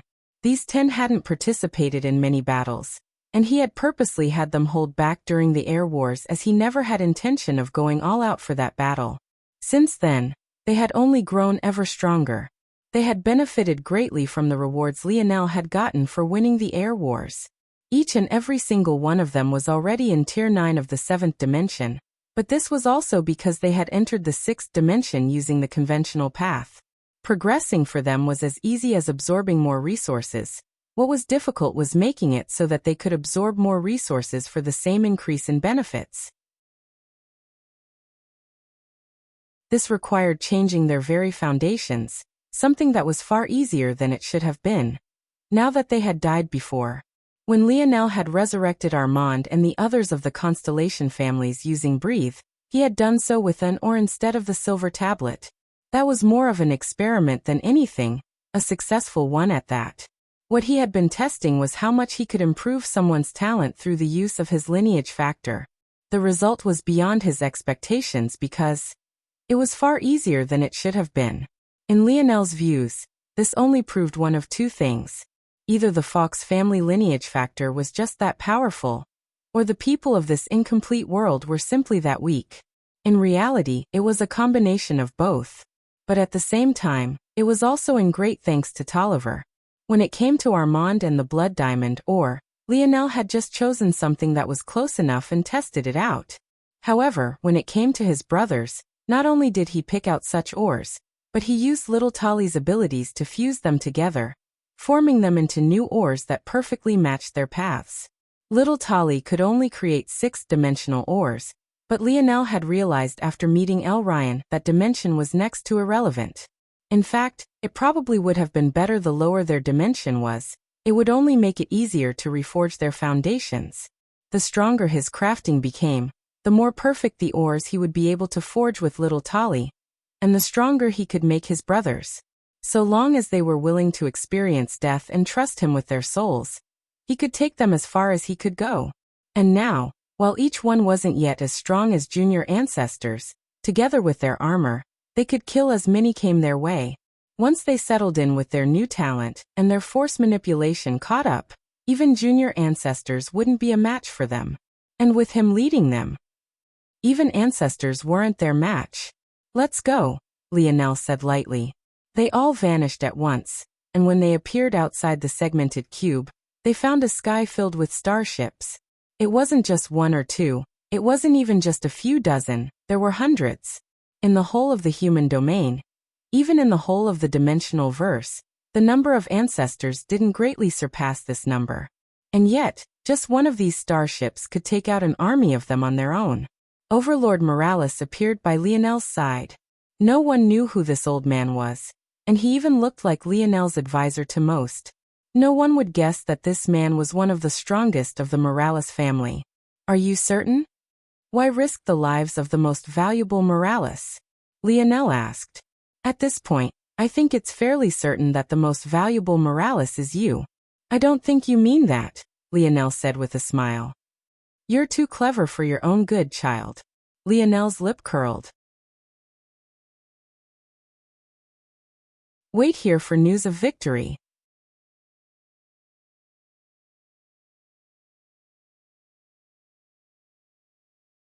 Chapter 2289. Published at 8th of November, 2023, 6:56 and 58 seconds AM. Chapter 2289. Rude if audio player doesn't work. Press stop then play button again. Chapter 2289. Rude Lionel stepped onto the head starship, his focus trained and his gaze sharp. He didn't rush this time, nor did he hide his movements. This time they would be cautious, they would be ready. Trying to sneak around would have the opposite effect. It would dull the momentum of his army and scatter them unnecessarily. No. This time they would be bold, direct, vicious and swift. The scouts that the various families had placed around the territory of the Morales noticed the movement instantly, and made their reports one after another. The entire human domain seemed to be lit on fire. Many had speculated about what the Morales would do. Even some smart strategists thought that it would be best if they took their time, waiting for the Constellation families to bleed out, so to speak. The closer the Morales came to those territories truly being theirs, the less chance the rest of the human domain would have in dealing with them. At the same time, they were the most powerful within their own territory, especially now that they had formed their own constellation. But how could they know? The news of the Morales victories had only just disseminated to the public, but to Lionel, it had been a foregone conclusion for weeks already, and in these weeks he had done nothing but prepare. All the while, the first target was already decided. The Seward family would crumble today. The Seward family, a family standing at the peak of the human domain, unsurprisingly had a long and storied history. Their mastery over the sword had begun long before the sword domain ring landed in their possession, but it had only gotten stronger since then. What was surprising, though, was that the Suyard family had once been a collection of Buddhist temples. The Suyard Temple, the Sina Temple, and the Suave Temple. Most who would learn of this history would find it to be ridiculous. Buddhist monks practiced in the art of killing? And what of their secondary lineage factor? One that seemed steeped in the aura of demons and devils? What about them could be related to Buddhism? And what had happened since then for them to be in this situation now? To the Suyard family, though these things were just a matter of course. They were Buddhists who focused on the art of severing, to reach nirvana and escape suffering through severing all things that weighed down their lives. This was the way of the Suyard, Sina, and Suave families.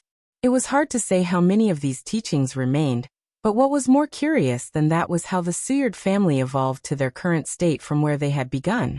The God path was an interesting one, but the Suyard family had once had their own path, only to conform to the ways of the rest of the human domain. Was this by coincidence, or were there other reasons? Maybe only the ancestors of the Suyard family would understand why it was that they had abandoned the path of their own. Or maybe that history would be buried on this very day. Ishmael, your grandson is as annoying as you were, an old man muttered. This old man was Amory's grandfather, and he seemed far too unworried for a man whose grandson was still very much missing. Maybe he was well aware that Amory was still alive, but even so, this sort of nonchalantness wasn't what one would expect from a situation like this one, especially since news of the Morales charge had already reached him. By now, the families knew that Lionel had used their geniuses to pry into all of their secrets. No amount of willpower would save Amory from the fate of having his thoughts and memories read like an open book. Amory wasn't just a normal genius, he was the future of their family, the hope that they had placed everything in. There wasn't any part of the Suyard family that he didn't have perfect information for. He even knew quite a great deal about the spiritual religion too. There was nothing that the Suyard family could do in a short time that would change the situation. Any tricks or trump cards they had were useless. There was no point in trying to hide them, and it was impossible to come up with anything even remotely as good or effective even given 10 years, let alone the few hours they had. However, even now, Max Suyard reclined in his rocking chair in the tallest tower of the Suyard family palace. He looked out over the approaching starships, his gaze unreadable. A young man met his gaze. He had translucent, pale violet, short-cut hair. His demeanor was quite sharp, yet subdued. His gaze, though, seemed to hide the tip of a spear, a blade capable of piercing through all things. Same annoying gaze too. Max shook his head. The brat had actually picked him out already. Out of all the other things he could have been focused on, he was focused on this one in particular. He didn't know whether to be flattered or annoyed. Oh. B. And Max stood from his rocking chair slowly. His eyes were as black as night, and his robes looked like they were knitted of thick, off-white thread. His feet were bare, and he looked completely unadorned. There was no spatial device, no sword, not even a belt for his waist. He didn't look like he was heading out for a fight, and rather looked like he was going to bed. And yet, when he seemed to still be taking his first step, he had already appeared before the starship. The lasers fired the moment his foot raised, but he had already passed them by as a searing hole was torn through the Suyard family palace. A flame sparked, and Max's rocking chair was lit ablaze along with the rest of his room. That was rude, young man. Is this how you treat your elders?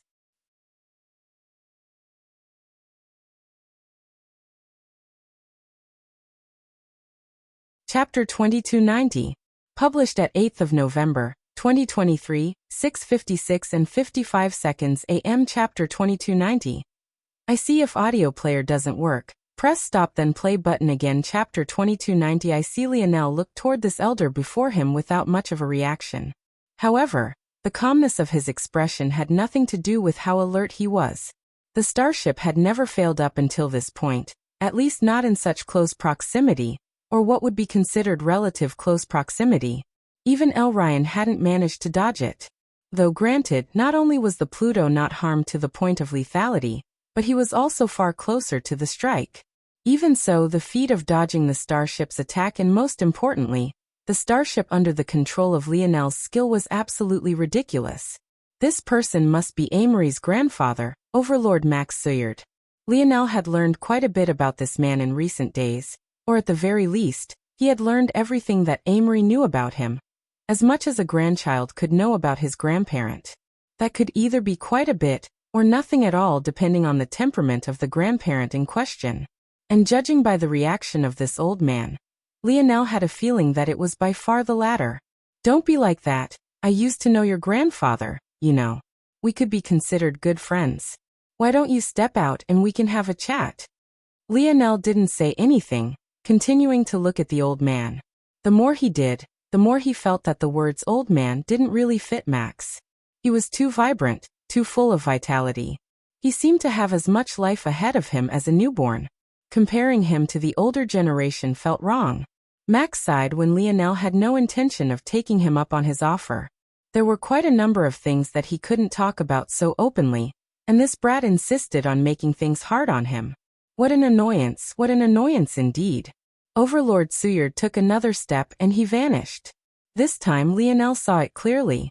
This man wasn't a spatial force expert at all. Rather, his attainments in the sword were so high that he might as well have been. Lionel was certain with a single glance that that sword force was, at a minimum, at the impetus state. He wasn't crossing space.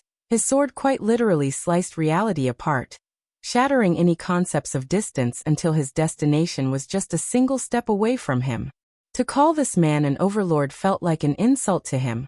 He had already met the requirement to enter the 9th dimension, and the only reason he hadn't was likely because of the restrictions of this world. By the time Lionel's mind had finished processing all of this, Max had appeared within the starship, sitting across from Lionel as though he had always been there. His expression was quite casual, until he seemed to realize that Lionel's was just as casual. But after a momentary gaffe, he calmed down again.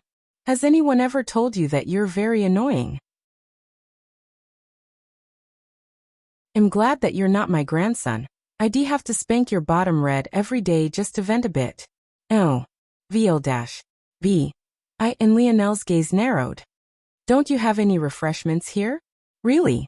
I'm sure your grandfather taught you better than this. You're just ignoring his teachings." Max shook his head. "Forget it. This is a waste of time. I'll keep things to the point. How much about this situation do you understand?" Lionel didn't know how to respond to this question. He knew what Max was referring to, but how much of his assumption was correct he didn't know. Also, this didn't seem like the kind of question this man should be asking him. He should have been on their side, no? Was he wrong about that? Everything the Suyard family did seemed to side with them, most pointedly of which was marrying Amory off to the spiritual's religion, as though he was some damsel. Suddenly, Lionel's pupils constricted. What was he thinking? What a stupid mistake. He had already learned that these incomplete worlds were set up by the humans of a complete world, in order to survive some sort of calamity. But he hadn't thought about something very important. If this place was created for humans, then what did that mean for the other races in these incomplete worlds? What would happen to them? Would they be seamlessly integrated? That sounded very unlikely. It was more likely that they would be pulled into slavery and forced into subordination, used for the purposes of the humans of the complete world. And then, well, if the humans had as poor of a position in greater existence as El Ryan and Shanrei had made it seem, then they would likely get rid of these pawns as quickly as possible, so as not to attract the ire of species and races far more powerful than them. The spirituals of this incomplete world were already so powerful. What about the spirituals in greater existence? What about the Raypaks? Or the beasts? Or the nomads? And how would they react to knowing their race of people was forced into submission by the humans? Lionel only now realized just how much of a gamble this was. It wasn't just them gambling their future existence within these incomplete worlds, but if they dared to use the other races, even if they survived the first calamity, they might invite upon themselves countless more. He was so used to humans being in the weaker position that he had almost neglected the fact that in this small corner of existence, they were the ones in control, and as a result, the races that usually pinned them beneath their heels were in a precarious situation as well. Him assuming that the Suyard family was just like Shield Cross Stars or the Void Palace or the Three Finger Cult, all because they had sided with the spiritual's religion, was foolish. He had simply taken their being an enemy to be natural, as they had always been the rival of the Morales, but he was only making false assumptions. He also wondered just how much of these deductions could be translated to the hidden branch of the Morales as well. I see. Lionel spoke his first words. Okay. Hand over your world spirit, and give me information about your cooperation with the spirituals, and I will handle the rest. Max Suyard didn't even know what to say.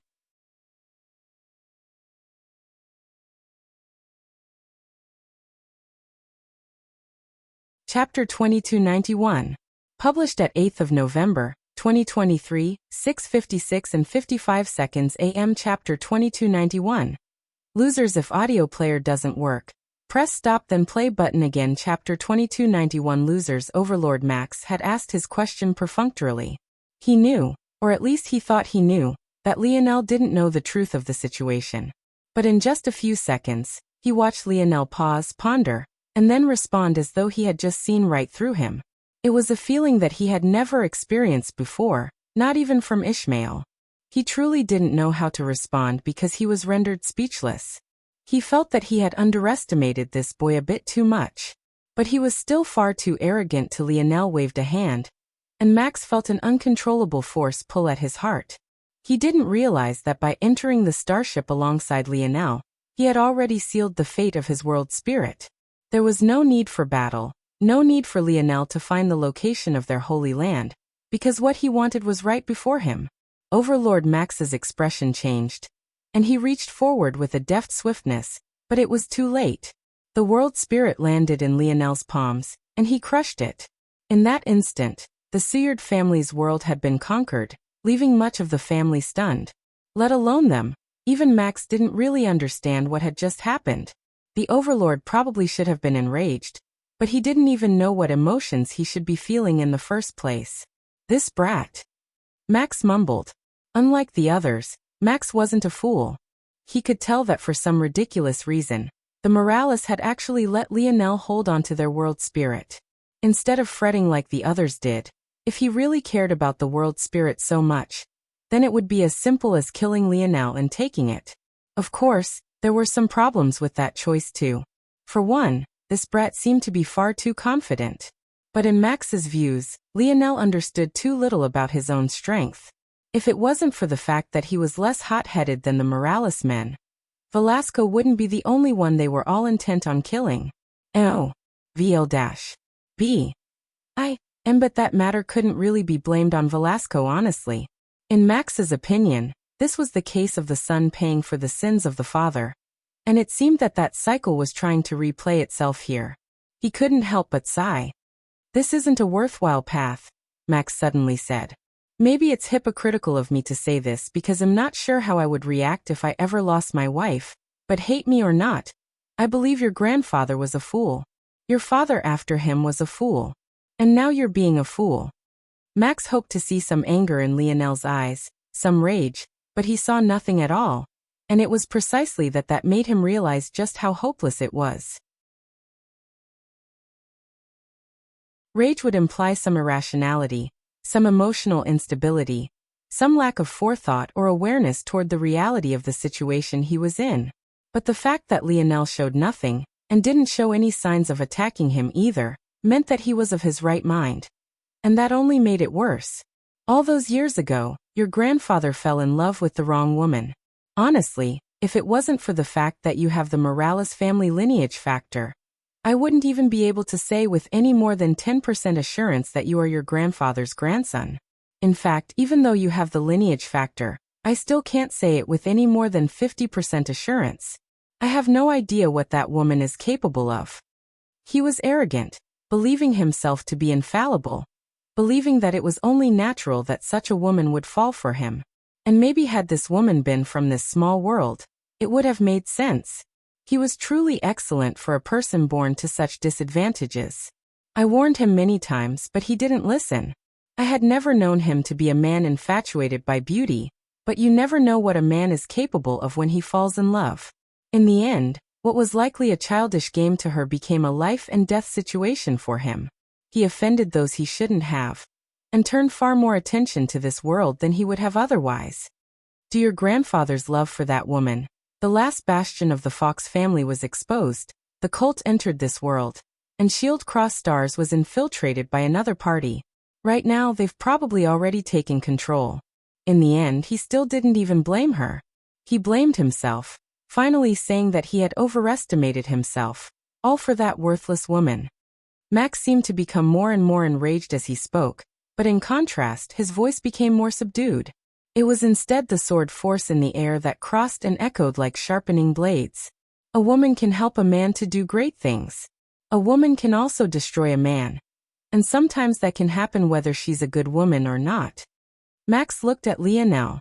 The latter could feel the blood vessels in his whites popping one after another, causing a stream of blood to stream down his cheeks, but he still didn't look away.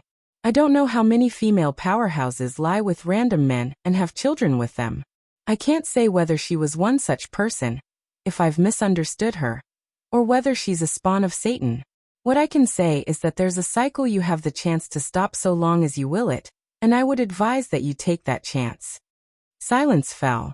It was a long one that lasted upwards of 10 minutes as the two met each other's gazes, one indifferent, and the other bleeding tears of blood. All right, return my grandson to me, Max suddenly said. Lionel just waved a hand, and Amory appeared, looking just the same. Useless brat, Max scolded, slapping Amory with a palm to the forehead despite the distance between them. Amory, though, didn't react to this. Even after his grandfather stood and pulled him up by the scruff of his collar, he still didn't react. If you can win, I'll consider supporting you. But I don't invest in losers, Max said as he turned and left with Amory in tow. I would advise you to be careful though. They've sent one more powerful than me.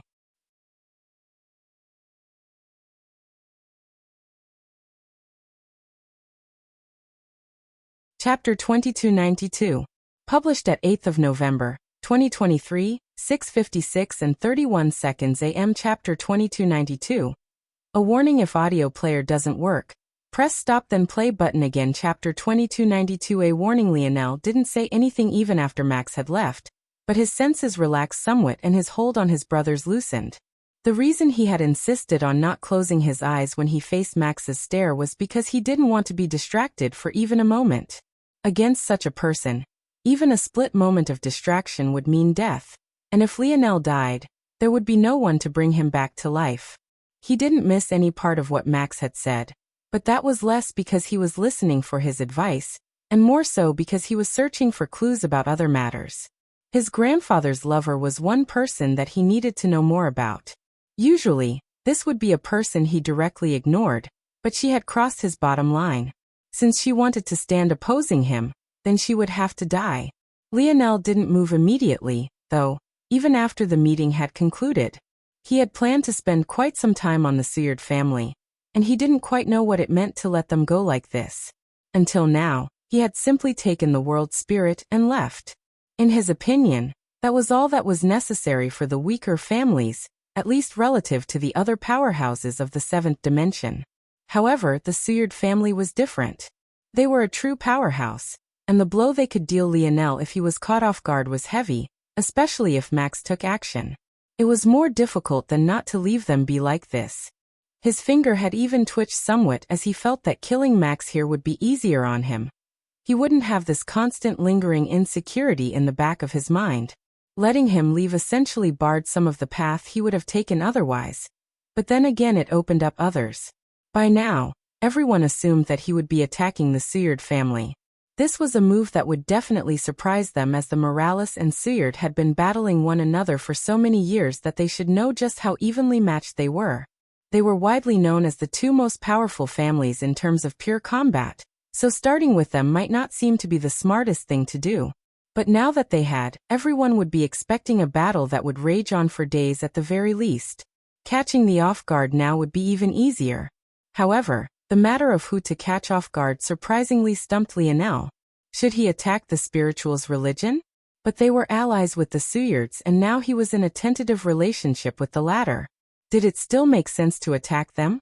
But then again, while he might have some reason to think that the spirituals would stay on the sideline, What about the religion? Could Max sway them to not? If he didn't attack the spiritual's religion, then who should he attack? Shield Cross Stars? The Void Palace? It was difficult to choose. Lionel seemed aimless right now, but that was precisely because this situation was so baffling to him. Originally, he planned to cut the Suyards down in about a week or so. Although he had cut right to their capital, he expected a very difficult battle, and he also prepared contingencies for being attacked from the back. He knew that it would only be a matter of time before the rest of the Suyard family's forces caught up and joined the battle. In that time, he planned for his scouts to pay attention to the situation in the rest of the human domain, and had at least 3 different maneuvers prepared for various situations. But now, no VLB, and Lionel shook his head. He almost had half a mind to believe that Max had given up his world spirit on purpose just to catch Lionel off guard, because he had never thought that gaining an ally would confuse him like this. This isn't a normal sort of confusion, Lionel thought pensively. He had felt something like this before. Or rather, it was similar but not exact. When he had first thought of the demoness, he could sense her gaze on him. And now he was feeling something similar. Someone could sense him thinking and was obstructing his vision. Despite this thought clearing things up for him, it made things even foggier. Lionel's gaze narrowed further. Then he remembered what Max had said. Someone even more powerful than him? Was this person powerful enough to know that Max had mentioned them? Because if they were, then the fact that Max had said anything at all could have alerted this person to what was happening here. And in the case they were alerted, that meant that any intentions he had of using a surprise attack had already failed. Lionel's confusion lifted and his gaze glowed. The Dream Pavilion. It seemed that whoever they had sent had the capability to use Dream Force on a far higher level than his own, and it was likely that any schemes or plans he had prepared would all be useless. But that also confirmed something else. Max was helping him. He didn't believe that someone as powerful as Max would mention this person without reason, and it couldn't possibly be such a foolish mistake on his part. He had mentioned it hoping that Lionel would pick up on the problem. Max was letting Lionel know that if he continued like this, he would fail, and he would fail miserably at that. The way that he had learned to wage war until now was playing around in a kiddie pool, while the adults had been surging on raging tsunami-like waves for generations already. I see. This level of Dream Force is still out of my reach. Lionel tapped a finger on his armrest, his gaze growing sharper and sharper. He needed a method to protect his mind. Unless he could succeed in finding such a method, the only path forward would be brute strength. And right now, he didn't have nearly enough strength to succeed with that method, not outside the bounds of Morales territory.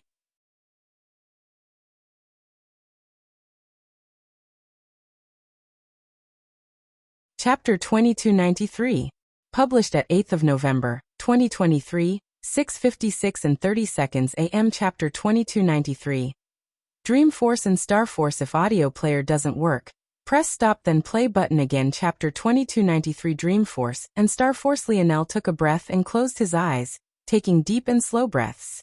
He had spent all of this time completely focused on vital Star Force and hadn't spared time for his other force, but now it felt very necessary to do so. The trouble was that he didn't have a cheat this time like he had with his vital Star Force. Lionel was certain that the one who was obscuring his path forward was far weaker than that so-called grandmother of his. For one, his person was in this incomplete world with him, while the demoness most definitely was not. In addition, the demoness only allowed him to sense her out of sheer amusement. That was something else Lionel was certain about. If she didn't want him to know of her gaze, he wouldn't be able to sense a single thing. This was to say that while the manipulation of this person that was opposing him now felt far more subtle, and he wouldn't have noticed if not for Max's hint, it wasn't impossibly beyond him, he was just ignorant. The most important thing he learned was that Dream Force could be used in this way. He fell into the trap of always thinking about Dream Force as an internal thing, and the fact that his ability index was designed the way it was made it even more difficult to break free of this thought. But it could be said that Dream Force was the most abundant force there was, or at the very least, it was among the top few, sharing the spot along with Neutral Force and Star Force. Where there was life, there was Dream Force. It underlied the very fabric of reality, and it was probably the very foundation of the second dimension, the same way. Star force is the foundation of the third and higher dimensions. When Lionel first learned about star force, he didn't understand what it was. What did it mean for there to be star force? Light force was straightforward enough. It was light. So was dark force. So was earth force or any other elemental force. Most forces made perfect sense to him, except for this one. Stars emitted light, so why wasn't it a kind of light force? Or what about the heat they emitted? Why wasn't it a kind of fire force? Why was there a need for a distinct and separate category? And why was it that all of the most powerful forces seemed to have a foundation of star force within them? It was only after meeting Elryan that it clicked for Lionel. And it was due to a single like the Pluto youth had spoken. N-O-V-E. LB/I-. Incomplete worlds have just a single star, a single land. Only incomplete worlds are so scattered. It all made sense, and it was even more obvious by the fact the representation of existence itself was none other than a star, the Northern Star. Fire force wasn't the representation of the spark of life like Lionel had thought. No, that was a star force. It was something even more fundamental than fire force, even more fundamental than light force as well. It was why there was no star force like there was fire force or light force. It was always accompanied by something else. And this wasn't because it was weak, but rather because it was the strongest. It was the very foundation of all that was. After the Big Bang, there was an endless soup of energy, and it was only when these soup of hot energy organized into stars that the planets that formed afterward could begin to teem with life. More accurately, without star force, there was no life force, and without dream force that came before it, there was no potential for star force to spark life in the first place. If dream force was even more fundamental than star force, which represented all things, then why was he treating it so separately? Why was he treating it like his mind was separate from everything else? His mind was just one kernel in a sea of kernels, and his dream force wasn't as separate as he thought it to be. Not being able to expel dream force out of his body didn't equate to it being separate. Rather, it just meant that his dream force didn't need to exhibit such skills to display its understanding of the wider world.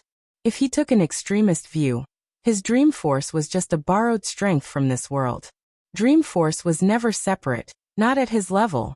Much like star force, it was always attached to others, always infused into a fabric that existed within the second dimension, the fabric of everything, the life state. His dream force rippled out, and he stepped past the fourth layer and entered the impetus state. His thoughts seemed to enter a completely separate plane, and within it, he could sense countless swimming minds that seemed to immediately sense him and then attack. Lionel felt a shuddering pain, and his nose began to bleed. He pulled his mind back as quickly as he could, but still fell to a knee, coughing up a mouthful of blood. Looking inwardly, he saw a hairline fracture run through his ethereal glabella that left his gaze burning. That plane, he didn't know what it was, not exactly, but he felt that it was all too similar to the shadow world of shadow sovereigns. He didn't think himself to be a shadow sovereign, or rather, a dream sovereign. But then again, wasn't this situation very similar? Little Black Star wasn't exactly a shadow sovereign, but rather received it as an ability index. Madrid, however, was a true shadow sovereign, as her ability index and her shadow sovereign abilities were separate. Lionel was more like Little Black Star, having an ability index that could tap into the abilities of a dream sovereign, but he seemed to have suffered for it. His burning gaze became surprisingly cold, and the temperature in the surroundings plummeted.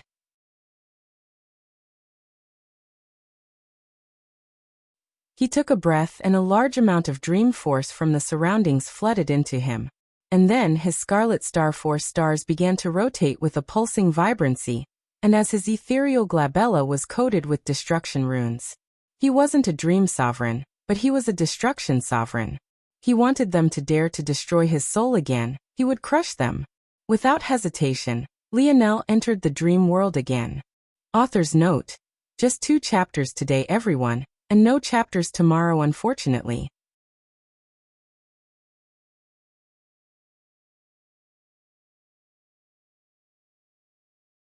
Chapter 2294. Published at 8th of November, 2023, 6:56 and 29 seconds AM. Chapter 2294. Shortcut if audio player doesn't work. Press stop then play button again. Chapter 2294 shortcut. This time when Lionel re-entered the odd plane, he came in like a blazing inferno. He could easily remember the energy signatures of all those that had attacked him previously. It might as well have been like looking at a face for him. But he realized almost instantly that those people were no longer around him. He realized what the issue was soon. The movement in this odd plane was incredibly fast, but it was also a great deal restrained. The further he traveled, the greater burden he felt on his dream force reserves, as though his soul itself was being stretched thin. The more soul he had, the further it would be able to go from his current location. But if he moved too recklessly, he could find himself having killed himself before any of these people could get around to him. However, what Lionel learned immediately after that was that it didn't seem to matter who was around him at all. Or more accurately, he hadn't landed in the midst of a particularly sinister bunch. It instead seemed that everyone in this plane was a complete jerk. He had only appeared for a few fractions of a second before he took everything in. And yet the new group of individuals around him had attacked without hesitation again. It was as though they all had a keen sense for fresh meat, and they wanted at Lionel immediately. But this time they paid the price for it. The destruction runes lit up, and a raging, violent aura shredded everything in its path. Sovereign. It felt like someone had roared this into his ears, and yet it felt instead like it had echoed out from his very skull. It was an odd and disorienting feeling, the kind that almost made him think that this was some sort of soul attack instead of what it actually was. But more importantly than that, he was shocked. Someone had pinged him as a sovereign immediately, but they didn't really say what kind. That was interesting enough that Lionel felt that he could make some extrapolations from it. In fact, Lionel believed that it might be the case that the only method of using a force outside of Dream Force in this plane was to be a sovereign. If that's the case, Lionel tried to think in a more solidified way instead of the quick pictures and images he usually thought in. But the instant he did, his voice came out like a roar, even louder than the various souls around him. His reaction was quick, and he stopped immediately, but the damage of doing so was even more devastating than his destruction runes had been. His voice blasted the surrounding souls away, and their dream force dimmed considerably. Some of them even became motes of light, floating into him. Lionel was stunned. He hadn't experienced this feeling since the last time he had killed an invalid, so it had been quite a long time. The more he integrated into the wider dimensional verse, the less invalids there seemed to be, but this made sense. The powerful families that had managed to survive would have long since gotten rid of the invalids that threatened them. As for variant invalids, well, the last time he had come across one was in the Rapak's nest, so they should be part of the cult, but since then there had been nothing at all. But why was this feeling so similar? He could even feel that his dream force had gotten not a small boost either. It seemed that whoever he had absorbed was quite decent. But what was even more shocking than that? Their memories? Lionel was rendered speechless once again as his voice roared out again. Just what kind of place was this? He could kill souls to increase his strength, and he gained their memories on top of that? The shadow world of the Shadow Sovereigns worked similarly, but it didn't directly increase their strength. From his understanding, as they defeated other Shadow Sovereigns, their shadow world became larger and their ability index became stronger as well, but it wasn't a direct addition to their strength, at least not like this. Is there a destruction plane like this dream plane? Or was this a unique thing? If this was something all sovereigns had, then Aina would have found her own long ago, but she hadn't. Lionel felt like he was sitting on the edge of something big, but he couldn't quite understand it. He chose to immediately go through and organize the memories he had gotten. He had just killed what should be 7 people, and they were a jumbled mess of collected thoughts and feelings. He created a new dream ability on the spot, and called it Dream Filter. He organized their memories into dreamscapes first, and then used Dream Filter to pour out everything that was useless. He wouldn't waste his time on the thoughts and emotions of these people. What he needed was information, very specific information about what plane he had just tapped into. Dream plane. Lionel got his information with a great deal of swiftness, and the more he assimilated, the higher his brows arched. He had long since left the plane, and was still sitting within his starship. The dream plane was a world that anyone who had entered the impetus state could access. It was a fold of reality and represented the second dimension. And within it, at least in certain locations, it was practically a free-for-all. NOVLB, 1 and Lionel, was only in a corner taken over by incomplete worlds. It was known as the incomplete wilds, and often experts of lesser worlds gathered there for quick power-ups because it was their only option. If they stepped into the lands of the complete worlds, they would be shredded to pieces. This wasn't because they were far weaker. It could be said that anyone who had entered the impetus state was a powerhouse. The problem was the suppression and the rules, though there was one more thing.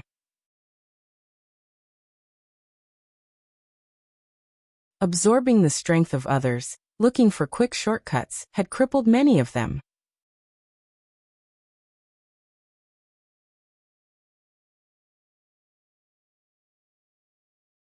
Chapter 2295. Published at 8th of November, 2023, 6:56 and 28 seconds AM. Chapter 2295. Obscure. If audio player doesn't work, press stop then play button again. Chapter 2295. Obscure. Crippled. It was something he probably wouldn't have thought of if not for these memories, but he was happy that he had. His dream force was the best ability he had. If he lost it, his combat effectiveness would take a huge plummet downward. In reality, though, it wasn't that his dream force would become weaker. It would grow stronger, to a point. But after that point was reached, instead of growing stronger, it would instead grow faster.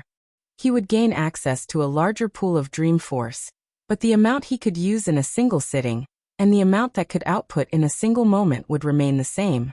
It would be like restricting the funnel of his body, but this funnel would be toward the outside world. He wouldn't grow any smarter or sharper, and his ability index wouldn't increase either. To make a complicated matter simple, he would be stuck in the lower impetus state for the rest of his life. Interestingly enough, there wasn't a known reason for why this was, or more accurately, the memories of those he had absorbed had no real idea. It was hard to tell if this was because they were too ill-informed, or if it was the case that everyone was in the dark. That said, there were a few theories, the best of which stood out to Lionel because it sounded like something L. Ryan had warned him about. But interestingly enough, what L. Ryan had said back then was related to innate nodes and not this matter, but Lionel's dreamscape sparked with lightning and linked them. Taking on the strength of so many people would weigh down his ability to progress into the future, would hinder you far more than it would help you. You might benefit in the short term, but going into the future, you would find yourself weighed down by chains you didn't even know you were carrying. Even though he had learned of this, Lionel felt fascinated by the plane. The idea of being able to steal the memory of others and assimilate all of their thoughts was more intriguing than he ever thought it could be. Just a single soul absorption had been enough to heal the crack on his ethereal labella, and the remaining few had made him feel like he was already on the verge of breaking through again. It was an intoxicating feeling, and he realized why those of the incomplete worlds took this path. They couldn't progress anymore due to the cap of their worlds anyway, so why not search for other methods of strengthening themselves? Why should they resign themselves to being weak? Lionel frowned. It had a strong pull for himself as well, but he likewise didn't want to cripple his future. He was willing to do it for Aina, but quite frankly, when it came to his dream force, he was supremely confident in himself. Just a small clue from Max had allowed him the ability to enter the impetus state. If he had had this much affinity with Vital Star Force, he would have already taken that final step. Unfortunately, he didn't. He shook his head and focused. First, he would go through the rest of the memories to see if there was anything useful. Once he was done, he could begin investigating just how that hidden expert was confusing him. He finished the first quickly, and he learned a great many things.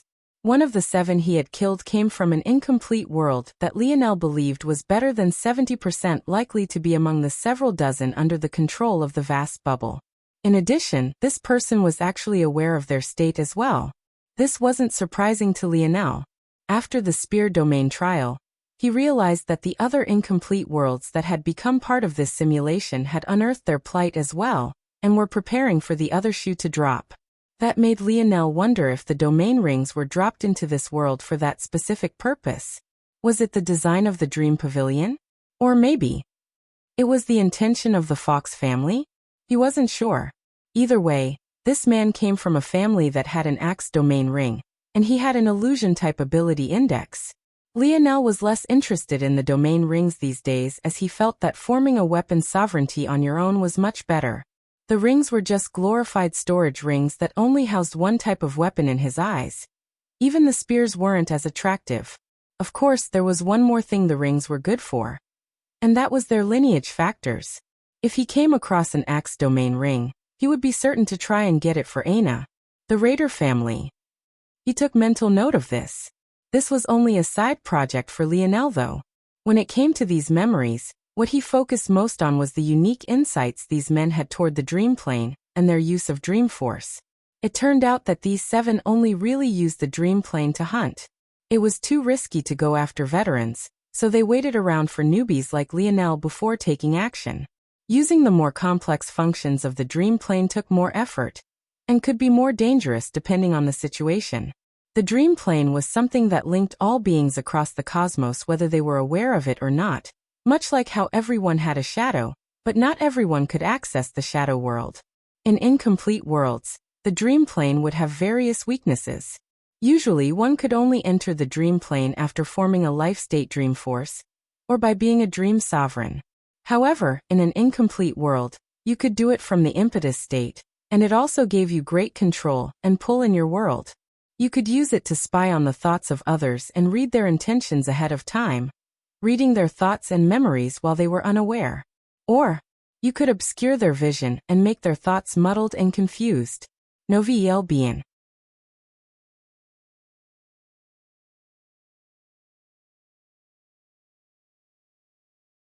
Chapter 2296. Published at 8th of November, 2023, 6:56 and 28 seconds AM. Chapter 2296.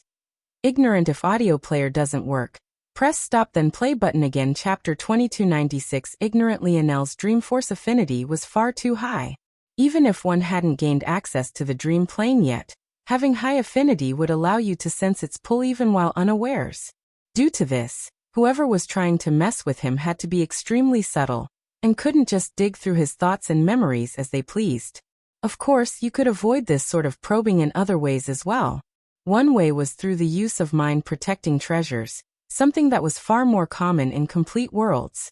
In addition, you could avoid this by just being extremely powerful yourself, and having a force within the life state. Having a life state force made you more sensitive to the matters occurring in the second dimension, and you could fight against them. That way, even without protective treasures, you could be immune to the probes of a dream force master. Of course, only those with crafts of a certain caliber could hope to have such protective treasures. The likes of the void bubble had to buy such treasures from other bubbles, and since they had been cut off from the wider world for so long, they had very few remaining and they were concentrated in the hands of the most elite. That said, since Lionel wasn't in the life state yet, and was only in the lower impetus state, he was very far away from being able to affect the dream plane of a complete world, even if it was a weak one. Even so, this sort of understanding blew everything he had come to know out of the water. What was more important than that was that his own mind wasn't the only thing he had to worry about, there was also the minds of everyone else. Luckily, Lionel hated explaining himself, and usually kept his plans to himself aside from a few irrelevant tidbits. This weakened the possibility of others probing those around him for information considerably. A thought flashed in the back of Lionel's mind. Was this the influence of his future self again? Had he been aware of the pitfalls and grown to keep his thoughts within the only mind he could protect? Lionel shook his head. He wasn't going to think about that person. You didn't need to give me that clue, I would have figured it out on my own. But this was indeed faster. Due to the demoness, Lionel was already familiar with this kind of probing. The moment he sensed the confusion in his mind, the odd, contradictory sort of confusion, the kind he had never experienced before, he would have realized that he was missing something. Whoever was trying to mess with him had underestimated the level of confidence he had in himself. The question now was, how would he counter? He understood how to after reading the memories of 7 experts. Each Each one of them had their own unique theories on how to manipulate Dreamforce. And in an objective kind of way, each one was the pioneer of their own unique fields. Being raised in an incomplete world, and making it to the impetus state on their own made each one of the geniuses. Had they been born in complete worlds, they would have been high-class experts without a doubt, and that sort of unique insight was invaluable. If not for the dangers of absorbing too much, he would have wanted to take more advantage of this. There were clearly some unique paths in incomplete worlds that complete worlds hadn't thought of yet. There wasn't a gap in intelligence between the worlds, but rather a gap in time and resources. There might very well be some unique magic system or style or force manipulation method that existed in an incomplete world that existence couldn't even fathom. Lionel sat in silence for a long while, tapping his finger on his arm rest. I don't know who you are, but you just made this war 100 times easier for me. Oh, thank you. With a swift loss, Lionel's mind reached out into the second dimension, taking advantage of the weakness of his incomplete world. Then he began to send messages to each one of his people. They wanted to find a chink in his armor, right? Well, find a way. After he was done, he stood countless galaxies away. A middle-aged woman with flowing blue hair snapped awake from her meditation. Anyone of the Shield Cross Stars organization would recognize her as Cross Elder Vega. Her blue eyes glowed radiantly for a moment before she calmed down. She closed her eyes once more, then double-checked, and then triple-checked. This method of dream force manipulation is so crude. Whoever this is only recently came into contact with the dream plane, and their strength is weak. An early impetus state expert. Using an array of commands to try and confuse my sight? Vega slowly shook her head. It was meaningless. In this world, there was no existence with dream force manipulation better than her own. She had felt Max warn Lionel the moment he mentioned her in passing. This wasn't because she was as sharp as the Demoness, but rather because there were certain minds she always paid attention to, and the overlords of this world were all on that list. That list, though, had an odd entry that stood out as the only seventh-dimensional existence on it, and that was Lionel Morales, and it seemed it had done her good. That boy used a single offhand and subtle clue to grasp the secret of the dream plane, and now he was actually trying to use it against her. This sort of seedling was exactly the kind the Dream Pavilion would fawn over.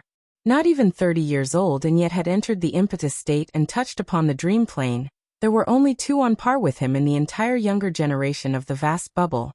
N/0 Velby1, and unfortunately, he had made the wrong choice. Vega waved a hand and several protective talismans appeared. Lionel had learned from the memories of the seventh that protective treasures existed. What he hadn't learned was that there were other methods of protection, and one of them was a direct shroud by another expert who could enter the dream plane. Toying with an ignorant boy was child's play. You're tuning in to the Li Mei's Sword of Destiny YouTube channel. We're so grateful for your support, and don't forget to subscribe to join us on this incredible journey through captivating stories. Your generosity through donations truly makes a world of difference, as it's the primary source of revenue that allows me to expand and enhance this channel for you. Thank you from the bottom of my heart for being a part of this adventure.